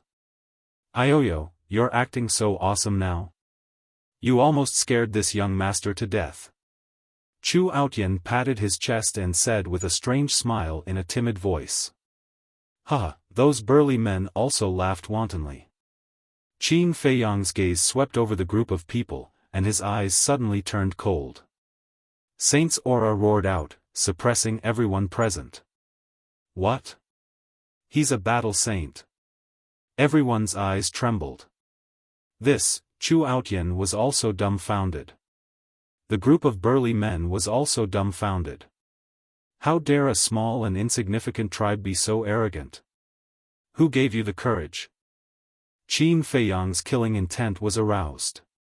He took a step forward and landed in front of the burly man who was walking towards him. He raised his hand and slapped him. Crack! Ah! Accompanied by a shrill scream, the burly man's head was crushed on the spot. Blood splattered across the sky. Chu Outyan's face immediately turned pale. "I really don't know how a person like you can live until today." Qin Feiyang took another step forward and landed in the middle of the group of burly men behind Chu Outyan. He raised his hand and slapped down. One by one, the burly men died tragically. Moreover, their heads were all crushed, and their blood dyed the ground red. In less than 5 breaths, all the burly men were killed. Qin Feiyang flickered and landed in front of Chu Outyan. He saw that Chu Outyan's face was completely pale. His eyes were filled with fear, as if he was looking at a devil. He was very arrogant. However, he had bullied those who were afraid of the Heavenly Spiral tribe. Now, the person in front of him was obviously not afraid of the Heavenly Spiral tribe. He finally realized that he had hit a wall this time. Qin Feiyang looked at him, shook his head, and sighed. "Life is so beautiful. Why don't you cherish it?" Long Outyan stammered. He was so scared that he couldn't even speak. His previous awe-inspiring aura had long disappeared. He was like a desperate dog. Everyone thought that Qin Feiyang would kill Chu Outyan. Especially young Master Hao and Wang Yu. With regards to Qin Feiyang, they could be considered to have a very good understanding of him now. What he hated the most was this kind of profligate son who relied on his power to bully others. Moreover, Qin Feiyang didn't even take the direct descendants of the major tribes seriously, let alone the young master of a small tribe. Nya Xiaoyong was the best example. However, the result was far beyond their expectations. Qin Feiyang actually withdrew his saint aura and said indifferently, "Go. I hope this lesson will make you understand something." Chu Aotian looked at him in horror. He immediately rode the huge golden tiger and fled in a sorry state. Young Master Hao walked forward and said suspiciously, "Brother Mu, what's wrong with you today? Why did you let him go?" "I can't help it." Qin Feiyang shook his head helplessly. He had to do this for Fatso's happiness. Because once he killed Chu Outyan, he would completely fall out with the Chu family. At that time, it would be even more impossible for Fatso and Chu Xian to be together. Humph. I think some people just don't want to offend their old sweetheart. Wang Yu snorted through her nose. What do you mean? Qin Feiyang was stunned. Young Master Hao also looked at her suspiciously. Wang Yu coldly glanced at Qin Feiyang and said to young Master Hao, "Silly brother, don't you know? That woman named Chu Xian is very close to him." Really? Young Master Hao was surprised. Of course. I also know that some people have troubled Guofeng because of Chu Xian. Just because Chu Xian is Guofeng's ex-boyfriend. Wang Yu said sarcastically. This, young Master Hao looked at Qin Feiyang in surprise and said, "Brother, you're not really here to meet your old sweetheart, are you? Silly brother, you're still too naive. He's not here to meet his old sweetheart. He's here to meet his future father-in-law and mother-in-law." Wang Yu sneered. Qin Feiyang's forehead was full of black lines as he angrily said, "Can you guys stop making wild guesses?" Wang Yu said, "Are you making wild guesses? Or is it true? You know in your heart. It's over. The vinegar jar is completely overturned." Young Master Hao muttered secretly. Qin Feiyang rubbed his forehead and felt that his head was about to explode. All of a sudden, he seemed to have thought of something and looked at Wang Yu strangely. What? Wang Yu raised her eyebrows. Qin Feiyang said, "That's not right. How do you know about Chu Xian and me so clearly? Are you investigating me behind my back?" Wang Yu immediately became unnatural and shouted angrily, "Who do you think you are? Do you think I'll investigate you? Don't be narcissistic." Investigate. Young Master Hao looked at Wang Yu in a daze and suddenly pursed his lips with a trace of playfulness. She was secretly investigating Qin Feiyang. It seemed that this sister of his was quite attentive. It also proved that his sister really fell in love with him, but she was too headstrong and didn't want to admit it. "You three, go quickly." At this time, the 4 guards walked over and urged him. "Why should we go?" Young Master Hao asked suspiciously. "You killed the people of the Heavenly Spiral tribe. They definitely won't let you go. Yes, there are not many good people in the world. It's not worth it if you die here because of this. Don't hesitate. Go quickly. I'm afraid it'll be too late if you don't go now." The 4 of them advised earnestly. Young Master Hao raised his eyebrows and wanted to say something. Qin Feiyang reached out and stopped him. He looked at the 4 guards and said with a smile, "We'll leave immediately. But you 4 haven't told me what kind of person Chu Xian is. We don't know about the current Chu Xian, but the Chu Xian in the past was not a simple character." One of the guards said. "What do you mean?" Qin Feiyang was curious. "I'll tell you a real example. I remember that before Chu Xian entered the main tower, there was a man who liked her very much. He was even willing to sacrifice himself for her without hesitation. At that time, Chu Xian seemed to like him very much. However, after Chu Xian entered the main tower, the man went to find her again. In the end, not only did he not win her back, but he was also ruthlessly driven away by Chu Xian. It was said that there was another man beside Chu Xian at that time. He seemed to be a direct descendant of a big tribe. We don't know his name, but his surname seems to be Gua. In the end, after the man who was abandoned by Chu Xian returned to the White Cloud City, he drowned his sorrows in alcohol and was depressed. One day, while he was drunk, he ran to the Heavenly Spiral tribe to reason with Chu Xian's parents. Guess what happened? Chu Xian's father actually killed him on the spot. The guard said. What? Qin Feiyang's gaze trembled. Without a doubt, that person with the surname Guo was definitely Guofeng. Next, he looked at the guard and asked, "Is it true?" He had met Chu Xian a few times. From those few times, she did not seem like the kind of person that the guard described. The guard said, basically everyone in the White Cloud City knows about it. How can it be false? It's just that everyone is too afraid of the Heavenly Spiral tribe, so no one dares to talk about it.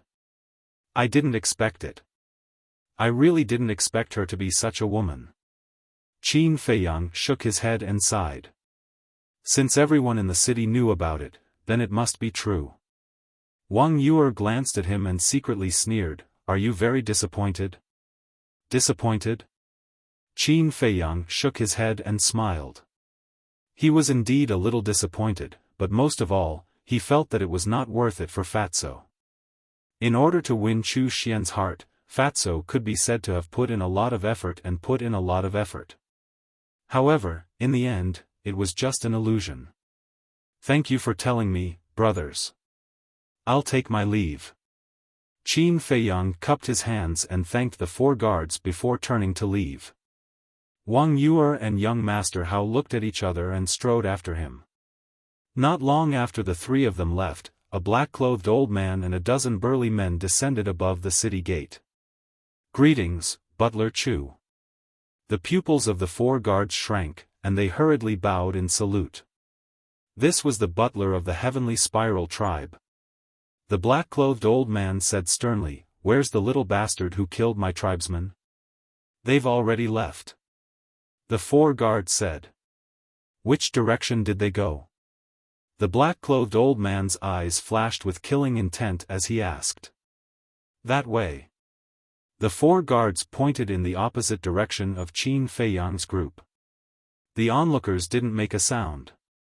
"You're dreaming if you think you can just walk away after killing someone from my Heavenly Spiral tribe." The black-clothed old man smiled coldly and led the dozen burly men away at lightning speed. After the black-clothed old man and his group disappeared, the 4 guards looked at each other and smiled. They looked at the surrounding crowd and waved their hands. "Hurry up and disperse, lest you attract trouble." The crowd immediately dispersed. Chapter 1078. At the same time. White Cloud City. Outside the city. On the peak of a certain mountain. Qin Feiyang stood at the edge of the cliff, looking down at the mountains and rivers below. His eyes were filled with worry. He really did not know how to tell Fatso about this. Because this was the first time Fatso truly fell in love with a woman. If he knew about this, it would definitely be a heavy blow to him. Young Master Hao walked up and patted Qin Feiyang's shoulder, comforting him. "Brother Mu, there are plenty of fish in the sea. Why do you have to hurt yourself over such a woman?" He really thought that there was something between Qin Feiyang and Chu Xian. "Why are you comforting him?" He asked for it. "Serves him right." Wang Yuer gloated. Qin Feiyang shook his head and smiled bitterly. "The one who likes Chu Xian is really not me." The 2 looked at each other, their eyes full of suspicion.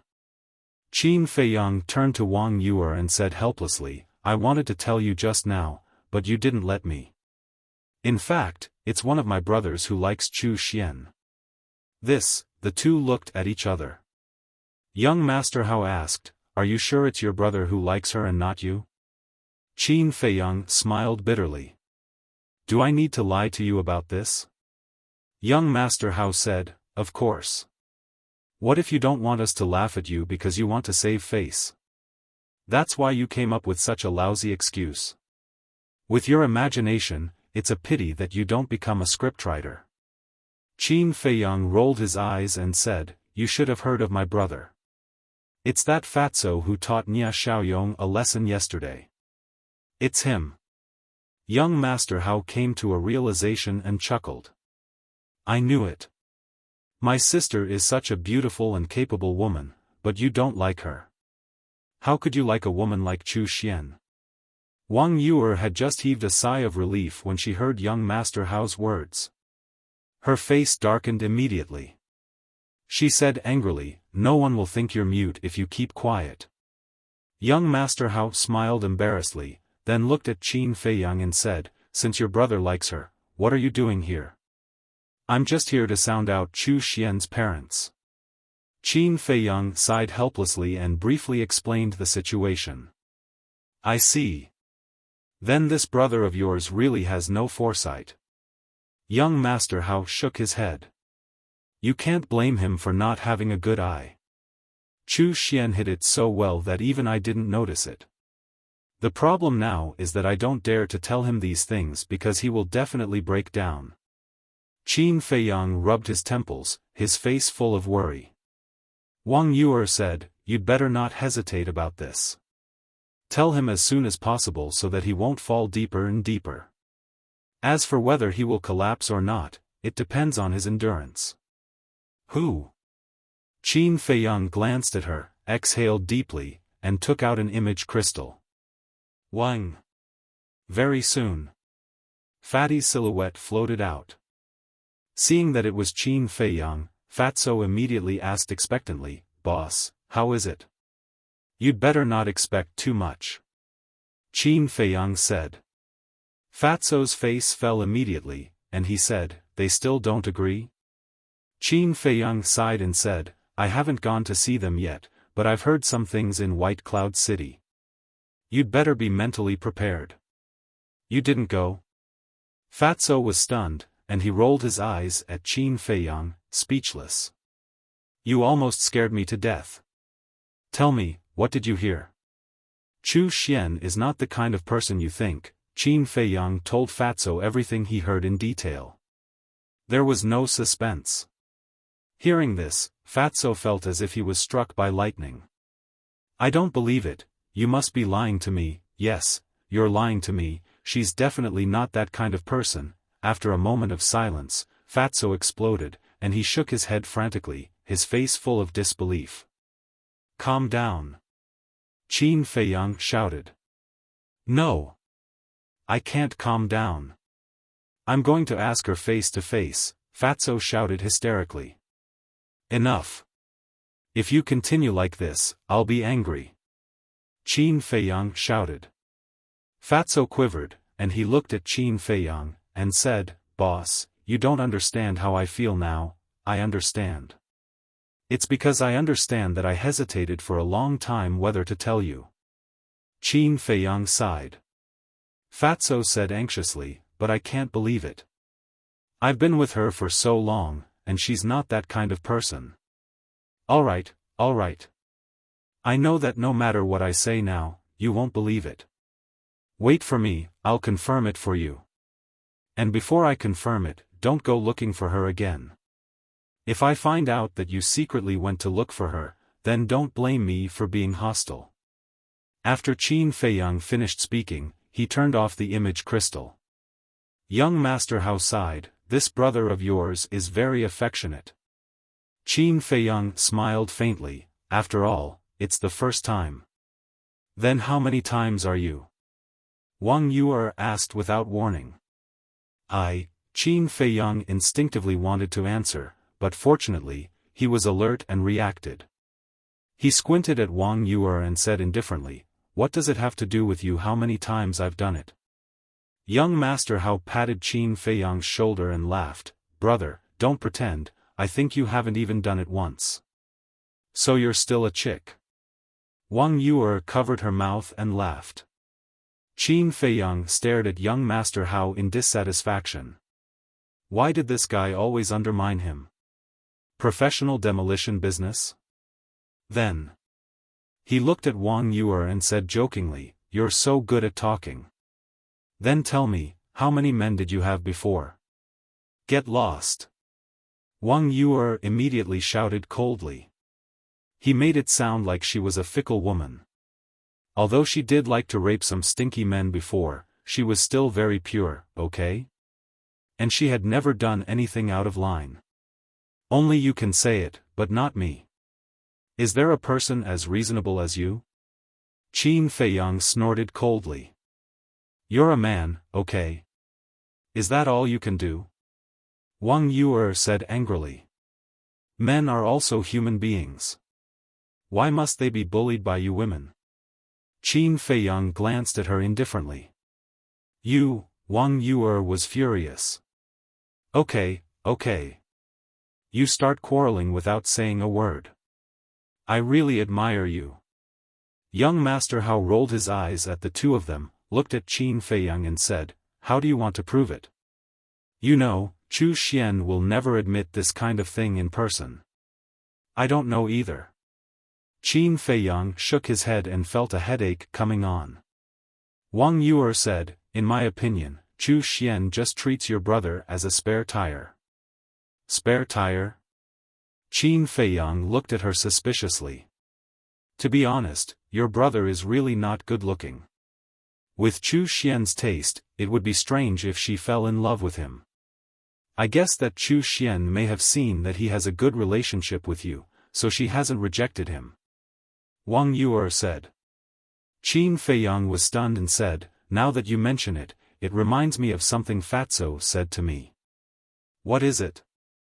Wang Yuer asked. Qin Feiyang said, Fatso said that Chu Xian was neither close nor distant to him, and she seemed to be playing hard to get. That's right. I'm a woman, and I know women. Chu Xian must value your relationship with Fatso. I can guarantee that once someone better than Fatso appears, she will dump Fatso without hesitation. There's another possibility. She's using Fatso to find an opportunity to get close to you.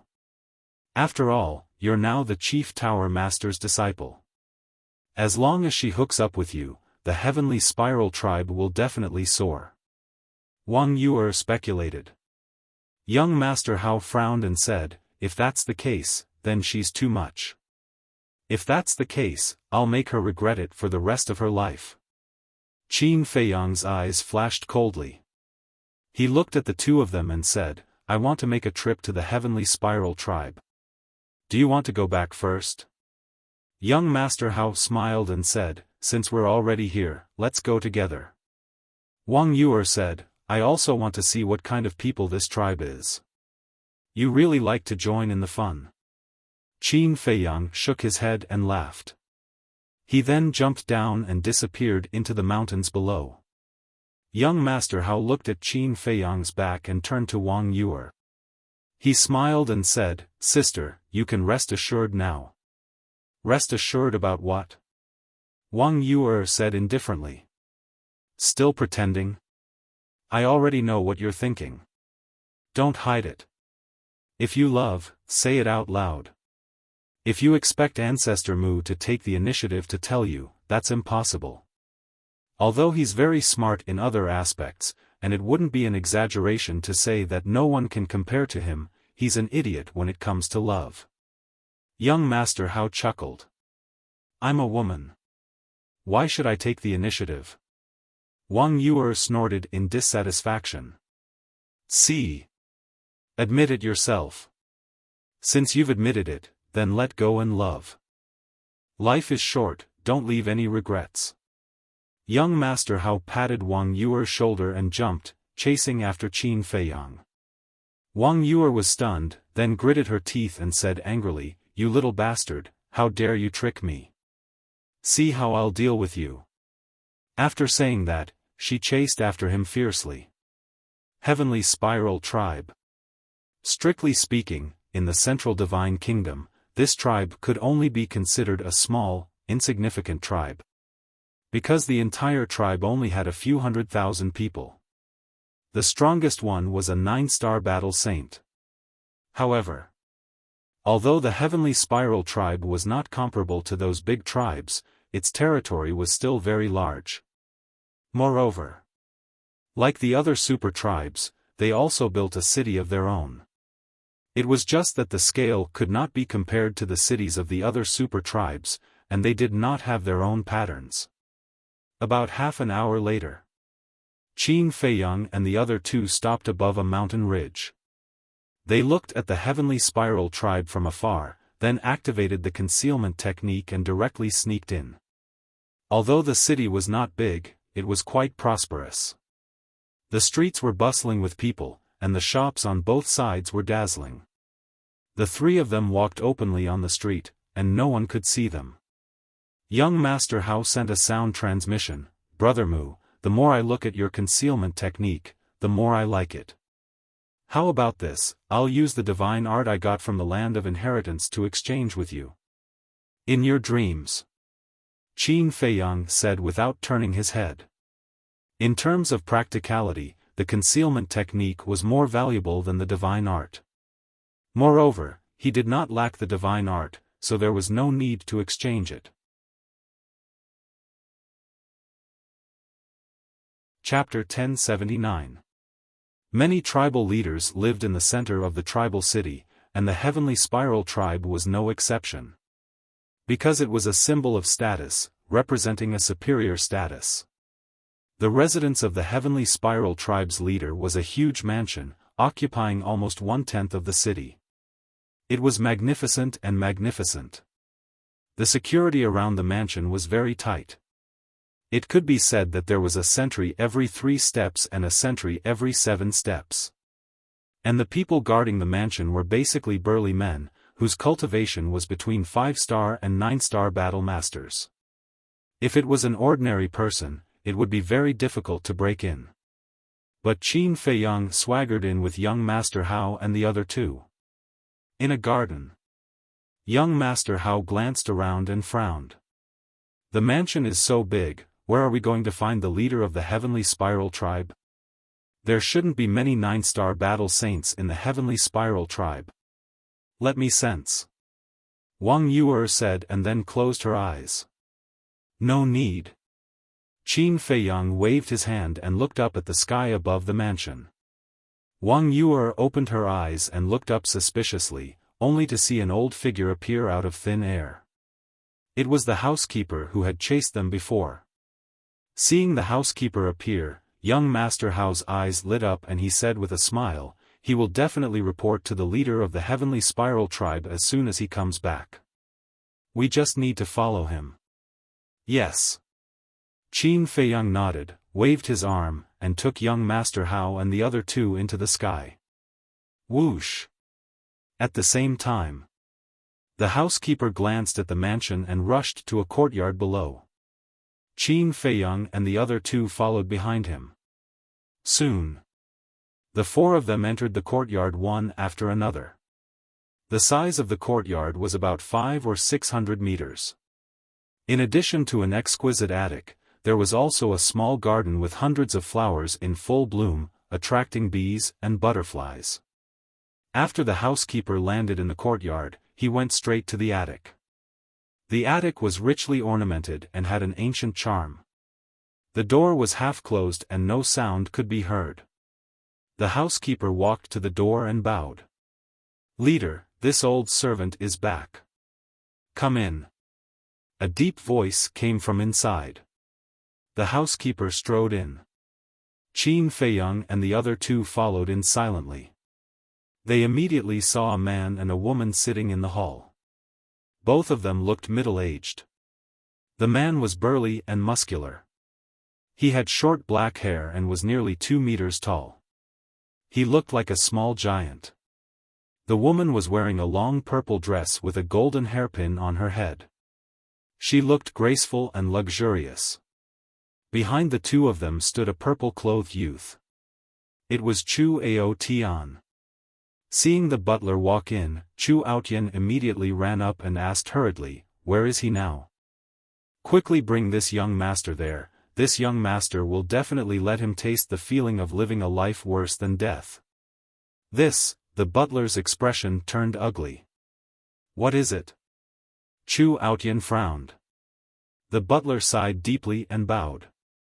"Young master, this old servant is incompetent and couldn't find him." "What?" Chu Aotian was furious. He roared in exasperation, "You've brought so many people there, but you still haven't found him. Are you all useless?" The middle-aged man frowned and shouted, "Ao Tian, step aside." "Father," Chu Aotian turned around and looked at the middle-aged man. His face was filled with anger. He was about to say something, but the middle-aged man glared at him, and he obediently stepped aside. The middle-aged man glanced at him and asked the butler, "What happened?" The butler said, Perhaps he was worried that we would take revenge. When this old servant rushed to White Cloud City, he had already left. You didn't chase after him? The middle-aged man asked. Yes. But we didn't see him even after a few hundred miles. The butler said. What about the others? The middle-aged man asked. The butler said, we're still tracking. The middle-aged man nodded and said with a murderous aura, if he's alive, I want to see him. If he's dead, I want to see his corpse. Understood. The butler responded respectfully and turned to leave. The purple-clothed woman looked at the middle-aged man and asked, Husband, should we inform little Xian? Inform her for what? The middle-aged man looked at her in confusion. This person knew Outyan's identity, but he still dared to kill the people around him in public. This is enough to show that he's not afraid of our heavenly spiral tribe at all. Moreover, I've never seen this face before. He shouldn't be from this area. The purple-clothed woman said. The middle-aged man frowned and said, Madam, do you mean that this person might be from another large tribe? Yes.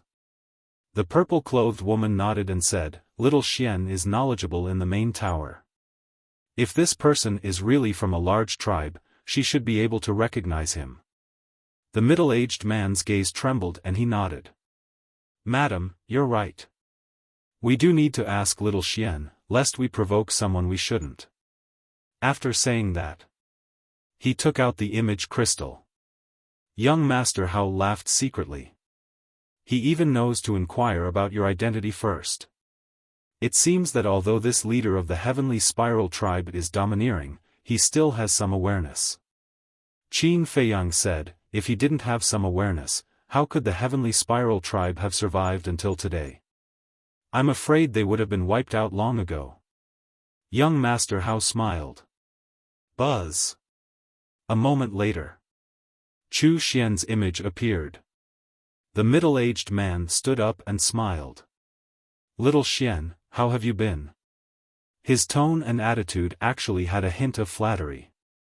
However, facing the middle-aged man's attitude, Chu Xian didn't resist at all. Instead, she seemed to enjoy it. I'm fine. Why did you send me a message?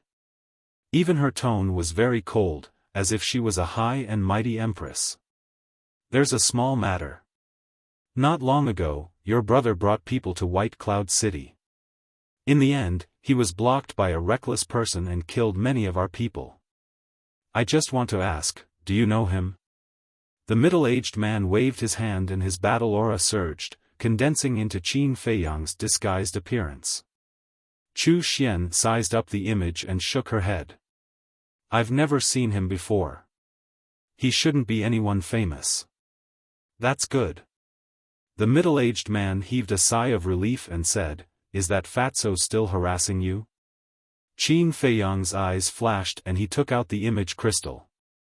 At the same time, Chu Xian frowned slightly and said, Speaking of this, I'm quite puzzled. What's wrong? The middle-aged man asked. Chu Xian said, In the past, he would come to me on time every morning to please me.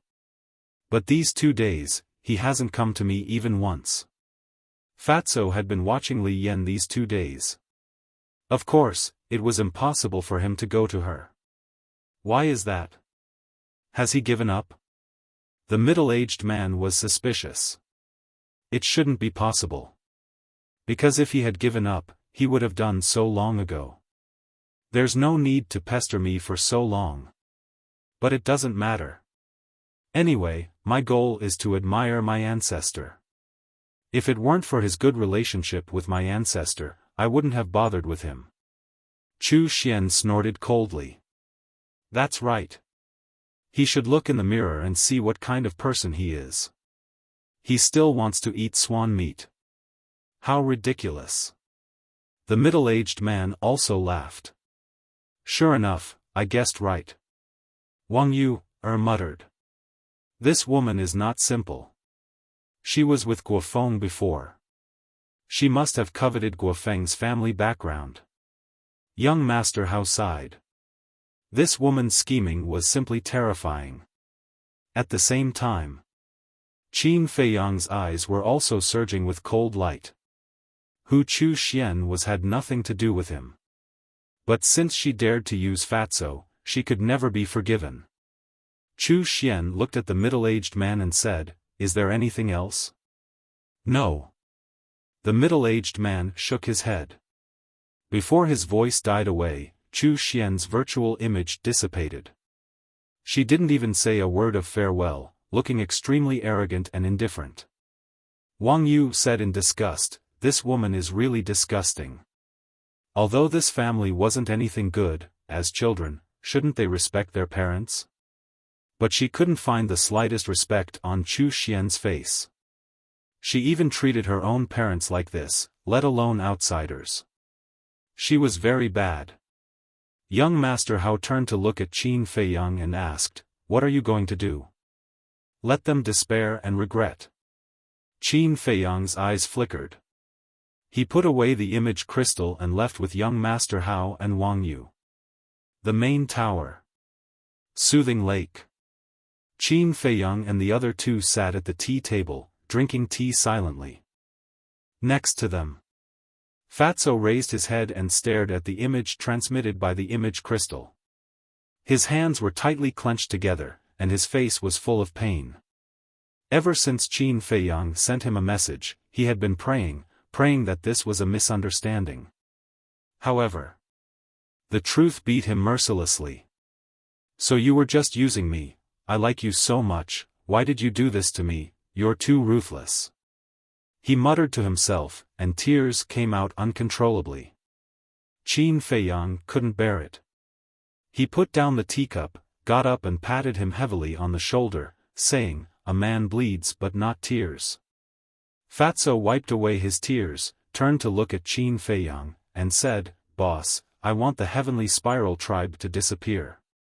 Every word was sonorous and powerful, containing an undispersible murderous intent. Qin Feiyang nodded and said, "The heavenly spiral tribe will disappear, and it won't be too late. Leave this matter to me." Young Master Hao got up and smiled. Wang Yu frowned and said angrily, "What are you doing?" This young master also doesn't like them. Young Master Hao shrugged. Qin Feiyang turned to look at young Master Hao, cupped his hands and said with a smile, "Thank you. We're family, what's there to be polite about?" Young Master Hao rolled his eyes at him, looked at Fatso and said, "Don't worry, this young master will make that woman suffer so much that she'll beg you to marry her. I'm no longer interested in such a woman.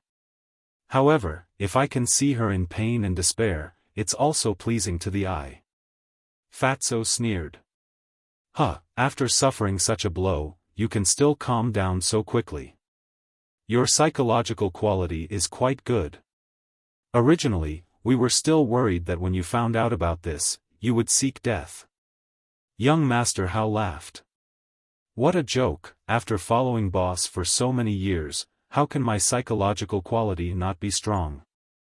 This little blow, at most, will only make me sad for a while. Seek death? That doesn't exist." Fatso shook his head and said. Young Master Hao gave him a thumbs up and said, "I admire you." The fatty said, "I also quite admire you. You turned from a hedonistic son of rich parents to a young and promising man in such a short time." Young Master Hao was stunned and said speechlessly, "When was I a playboy? Moreover, even if I'm a playboy, I'm much better than that Chu Outyin." Fatso nodded seriously and said, "Yes, not as good as the best, but better than the worst." Young Master Hao's face darkened, and he said angrily, "Why are you so annoying?" "Can't help it, I was born to be annoying." Fatso touched his chin and chuckled. Seeing that Fatso was not ashamed but proud, young Master Hao was speechless for a moment and could only helplessly shake his head. Chapter 1080. After chatting for a while, Fatso got up and left, continuing to keep an eye on Lian. Young Master Hao and Wang Yu also left. Heavenly Spiral Tribe, Chu Xian, a cold glint flashed in Qin Feiyang's eyes. He walked up to the second floor, sat on the balcony, took a battle chi pill, and closed his eyes to cultivate. Time passed in the blink of an eye, and night fell. Heavenly Spiral Tribe. The Heavenly Spiral Tribe's leader sat on a throne made of gold, looking down at the steward standing below. He said angrily, "It's been a day, and you still haven't found him. What's the point of me keeping you? Leader, please calm down. I've really tried my best." The steward quickly knelt on the ground, his face full of fear. The Heavenly Spiral Tribe's leader said, "Don't say I didn't give you a chance. I'll give you one more night. If you still haven't found that person's whereabouts by tomorrow morning, you can come back with your head." The steward's eyes were also burning with anger. He looked up at the Heavenly Spiral Tribe's leader and said, "Then you'd better kill me now. How dare you?" The Heavenly Spiral Tribe's leader was furious. The steward said, "I'm not being presumptuous. I just don't want to do something meaningless." The Heavenly Spiral Tribe's leader shouted, "He killed our tribesman, and I asked you to find him. You call that meaningless? That's right. I also want to find him and avenge our dead tribesman. But we don't know who he is, nor do we know his name. We don't even know where he came from. How do you expect me to find him?" The steward said. "Is that your excuse?" The Heavenly Spiral Tribe's leader's face was dark. The steward shook his head and said, "I'm not looking for an excuse. I'm just stating the truth. How dare you talk back to me?" The Heavenly Spiral Tribe's leader suddenly stood up and landed in front of the steward. He grabbed the steward's neck and twisted it. He said with a sinister smile, "Do you really think I don't dare to kill you? It's my honor to die in the leader's hands. But before I die, I'd like to give you a piece of advice. This advice is something I've always wanted to say but didn't dare to say. Don't be so domineering and spoiling young Master Outyin, or our Heavenly Spiral Tribe will be destroyed by you sooner or later." The butler said expressionlessly. "How dare you curse our tribe? You're courting death." The leader of the Heavenly Spiral Tribe gritted his teeth as killing intent shot out from his eyes. Where is the leader of the Heavenly Spiral Tribe? However, just as the Heavenly Spiral Tribe's leader's killing intent surged, a cold voice rang out above the tribe. The Heavenly Spiral Tribe's leader raised his eyebrows and looked at the steward. "Count yourself lucky. I'll let you off today. Go reflect on your mistakes." After saying that, he threw the housekeeper to the ground as if he was throwing trash. Then, he rushed out of the main hall and shouted, "Who dares to trespass into my Heavenly Spiral Tribe? Do you want to die? This small tribe is really arrogant." That cold voice sounded again. The Heavenly Spiral Tribe's leader looked up and saw a middle-aged man standing in the sky above the tribe. His aura was as vast as the ocean, unfathomable. His pupils immediately shrank. He flew up into the sky and landed in front of the middle-aged man. He frowned and said, "Who are you? Why did you barge into my Heavenly Spiral Tribe for no reason?" The middle-aged man said, "Who I am is not important. What's important is that you have offended someone you shouldn't have. Then do you know the consequences of offending me?" The Heavenly Spiral Tribe's leader laughed arrogantly. The middle-aged man was stunned and asked curiously, "Tell me about it." "Then you better stand properly. I'm afraid you'll piss your pants. Listen carefully. My daughter is a disciple of the main tower and has a good relationship with the direct disciple of the main tower master. If you dare to provoke me, you're digging your own grave." The Heavenly Spiral Tribe's leader shouted. The middle-aged man was stunned and said playfully, "Why didn't I know that Ancestor Mu has a good relationship with your daughter?" The Heavenly Spiral Tribe's leader said disdainfully, "Who do you think you are? Are you qualified to know about the matters in the main tower? Do you have the ability to know?" The middle-aged man laughed loudly. At this moment, The steward walked out. When he saw the middle-aged man, his expression changed slightly. He quickly flew to the Heavenly Spiral Tribe's leader and whispered, "Leader, this person's aura is unfathomable. Be careful." "Be careful of what?" "I still don't believe that he's from the main tower." The Heavenly Spiral Tribe's leader snorted. In his opinion, it was impossible for someone from the main tower to personally come to a small tribe like theirs. But before he finished speaking, the middle-aged man stopped laughing. He looked down at the Heavenly Spiral Tribe's leader and said, "Sorry, I'm really from the main tower." As he spoke, he took out a golden token from his bosom. The Heavenly Spiral Tribe's leader was stunned. The steward looked at the golden token and was also dumbstruck. The middle-aged man joked, "Do you know what this is?" "Divine Envoy Token." The Heavenly Spiral Tribe's leader swallowed his saliva in fear. How was this possible? This person was not only from the main tower but also the Divine Envoy. Why did the main tower's Divine Envoy come to their Heavenly Spiral Tribe? The commotion here had already alarmed the people in the city below. The streets were full of people. But without exception, their faces were filled with horror, including Chu Xian's mother. Plop. After the steward came back to his senses, he immediately knelt in front of the middle-aged man and said, "Sir, our leader had eyes but failed to recognize Mount Tai. Please have mercy." "Yes, yes, yes. This lowly one was blind. This lowly one deserves to die. Please have mercy, sir." The Heavenly Spiral Tribe's leader shuddered and quickly knelt down and begged. The middle-aged man said, "Then answer me now. Do I have the qualifications and ability to know what's going on in the main tower?" "Yes, yes, yes." The Heavenly Spiral Tribe's leader nodded repeatedly, his eyes full of horror. The middle-aged man put away the Divine Envoy token and sneered, "I heard from young Master Hao that your Heavenly Spiral Tribe is arrogant. At first, I didn't believe it. How arrogant can a small tribe be? But I didn't expect it to be true. Young Master Hao." The Heavenly Spiral Tribe's leader's eyes trembled. Who didn't know young Master Hao? Could it be that the person this person was talking about was young Master Hao? That's right. You've angered young Master Hao. You have 3 days to leave the Central Divine Kingdom. The middle-aged man said. Where to? The Heavenly Spiral Tribe's leader asked. The middle-aged man said, back then, Qin Feiyang killed everyone in the first district. It's been reduced to ruins. You can go to the first district to reclaim it. The Heavenly Spiral Tribe's leader's face turned pale. He nodded and said, okay. This lowly one will bring the steward to the first district tomorrow. No matter how unwilling he was, he dared not disobey the main tower's order.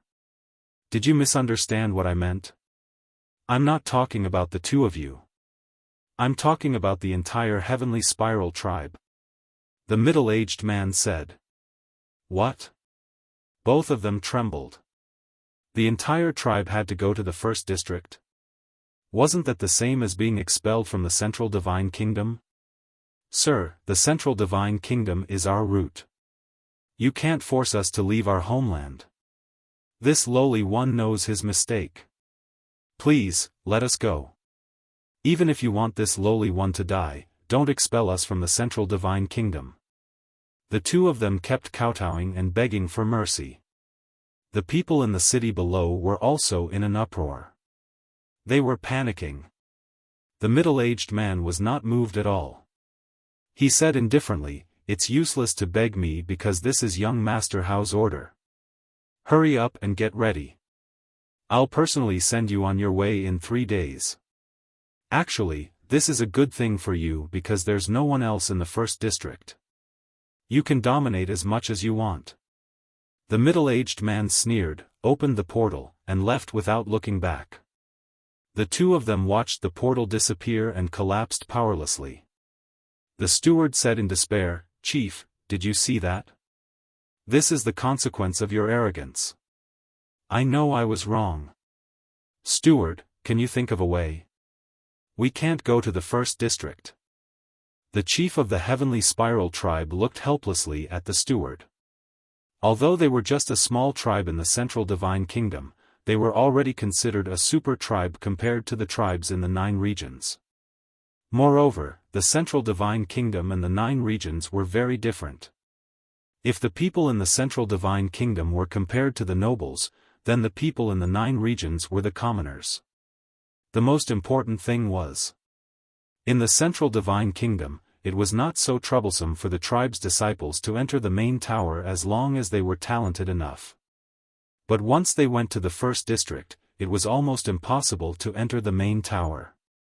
This was equivalent to banishing them to the first district and letting them fend for themselves. Sigh.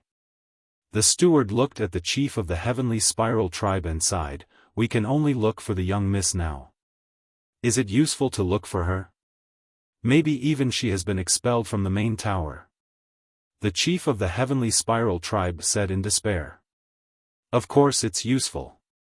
As long as she agrees to marry that Fatso, then with the relationship between Fatso and Ancestor Mu, we can definitely persuade him to help us." The steward said. "Yes. Why didn't I think of that? Ancestor Mu is the direct disciple of the main tower master. He and young Master Hao usually call each other brothers. As long as he is willing to help, we can definitely escape this disaster." The chief of the Heavenly Spiral tribe's eyes lit up. He immediately took out an image crystal and sent a message to Chu Xian. At the same time, Jian Feng. Fatso stood behind a bush and looked at Li Yan sitting on the edge of the cliff from afar. He muttered impatiently, "How long is this woman going to stay here?" Since she learned that she was going to marry Fu Anshan, Li Yan had been sitting on the edge of the cliff, motionless. No one knew what she was thinking. "Boss, why don't you just tell her that Li He is not dead and everything will be fine? Why do you have to make things like this?" Fatso shook his head helplessly. He glanced around and found a stone. Then he sat on the stone and looked at Li Yan in boredom. But not long after he sat down, Li Yan suddenly got up, looked at the dark night sky, and flew toward the mountain range ahead. Fatso was surprised and immediately got up to follow her. But at this moment, the image crystal in his arms moved. "Who is it? Why is he causing trouble?" Fatso raised his eyebrows and took out the image crystal. Buzz! A shadow appeared. It was Chu Xian. However, the vigor of the past had already disappeared, leaving behind only a face of anxiety. Obviously, she already knew about the tribe. A look of disgust flashed in Fatso's eyes. He chuckled and said, "What wind is blowing today? You actually took the initiative to contact me?" Chu Xian hesitated and said, "Well, I have something to, I'm not free now. Let's talk about it another day." But before Chu Xian finished, Fatso directly turned off the image crystal and then pondered. What was going on? Had young Master Hao already started to take action? Forget it. Let's go and take a look. Don't do anything stupid.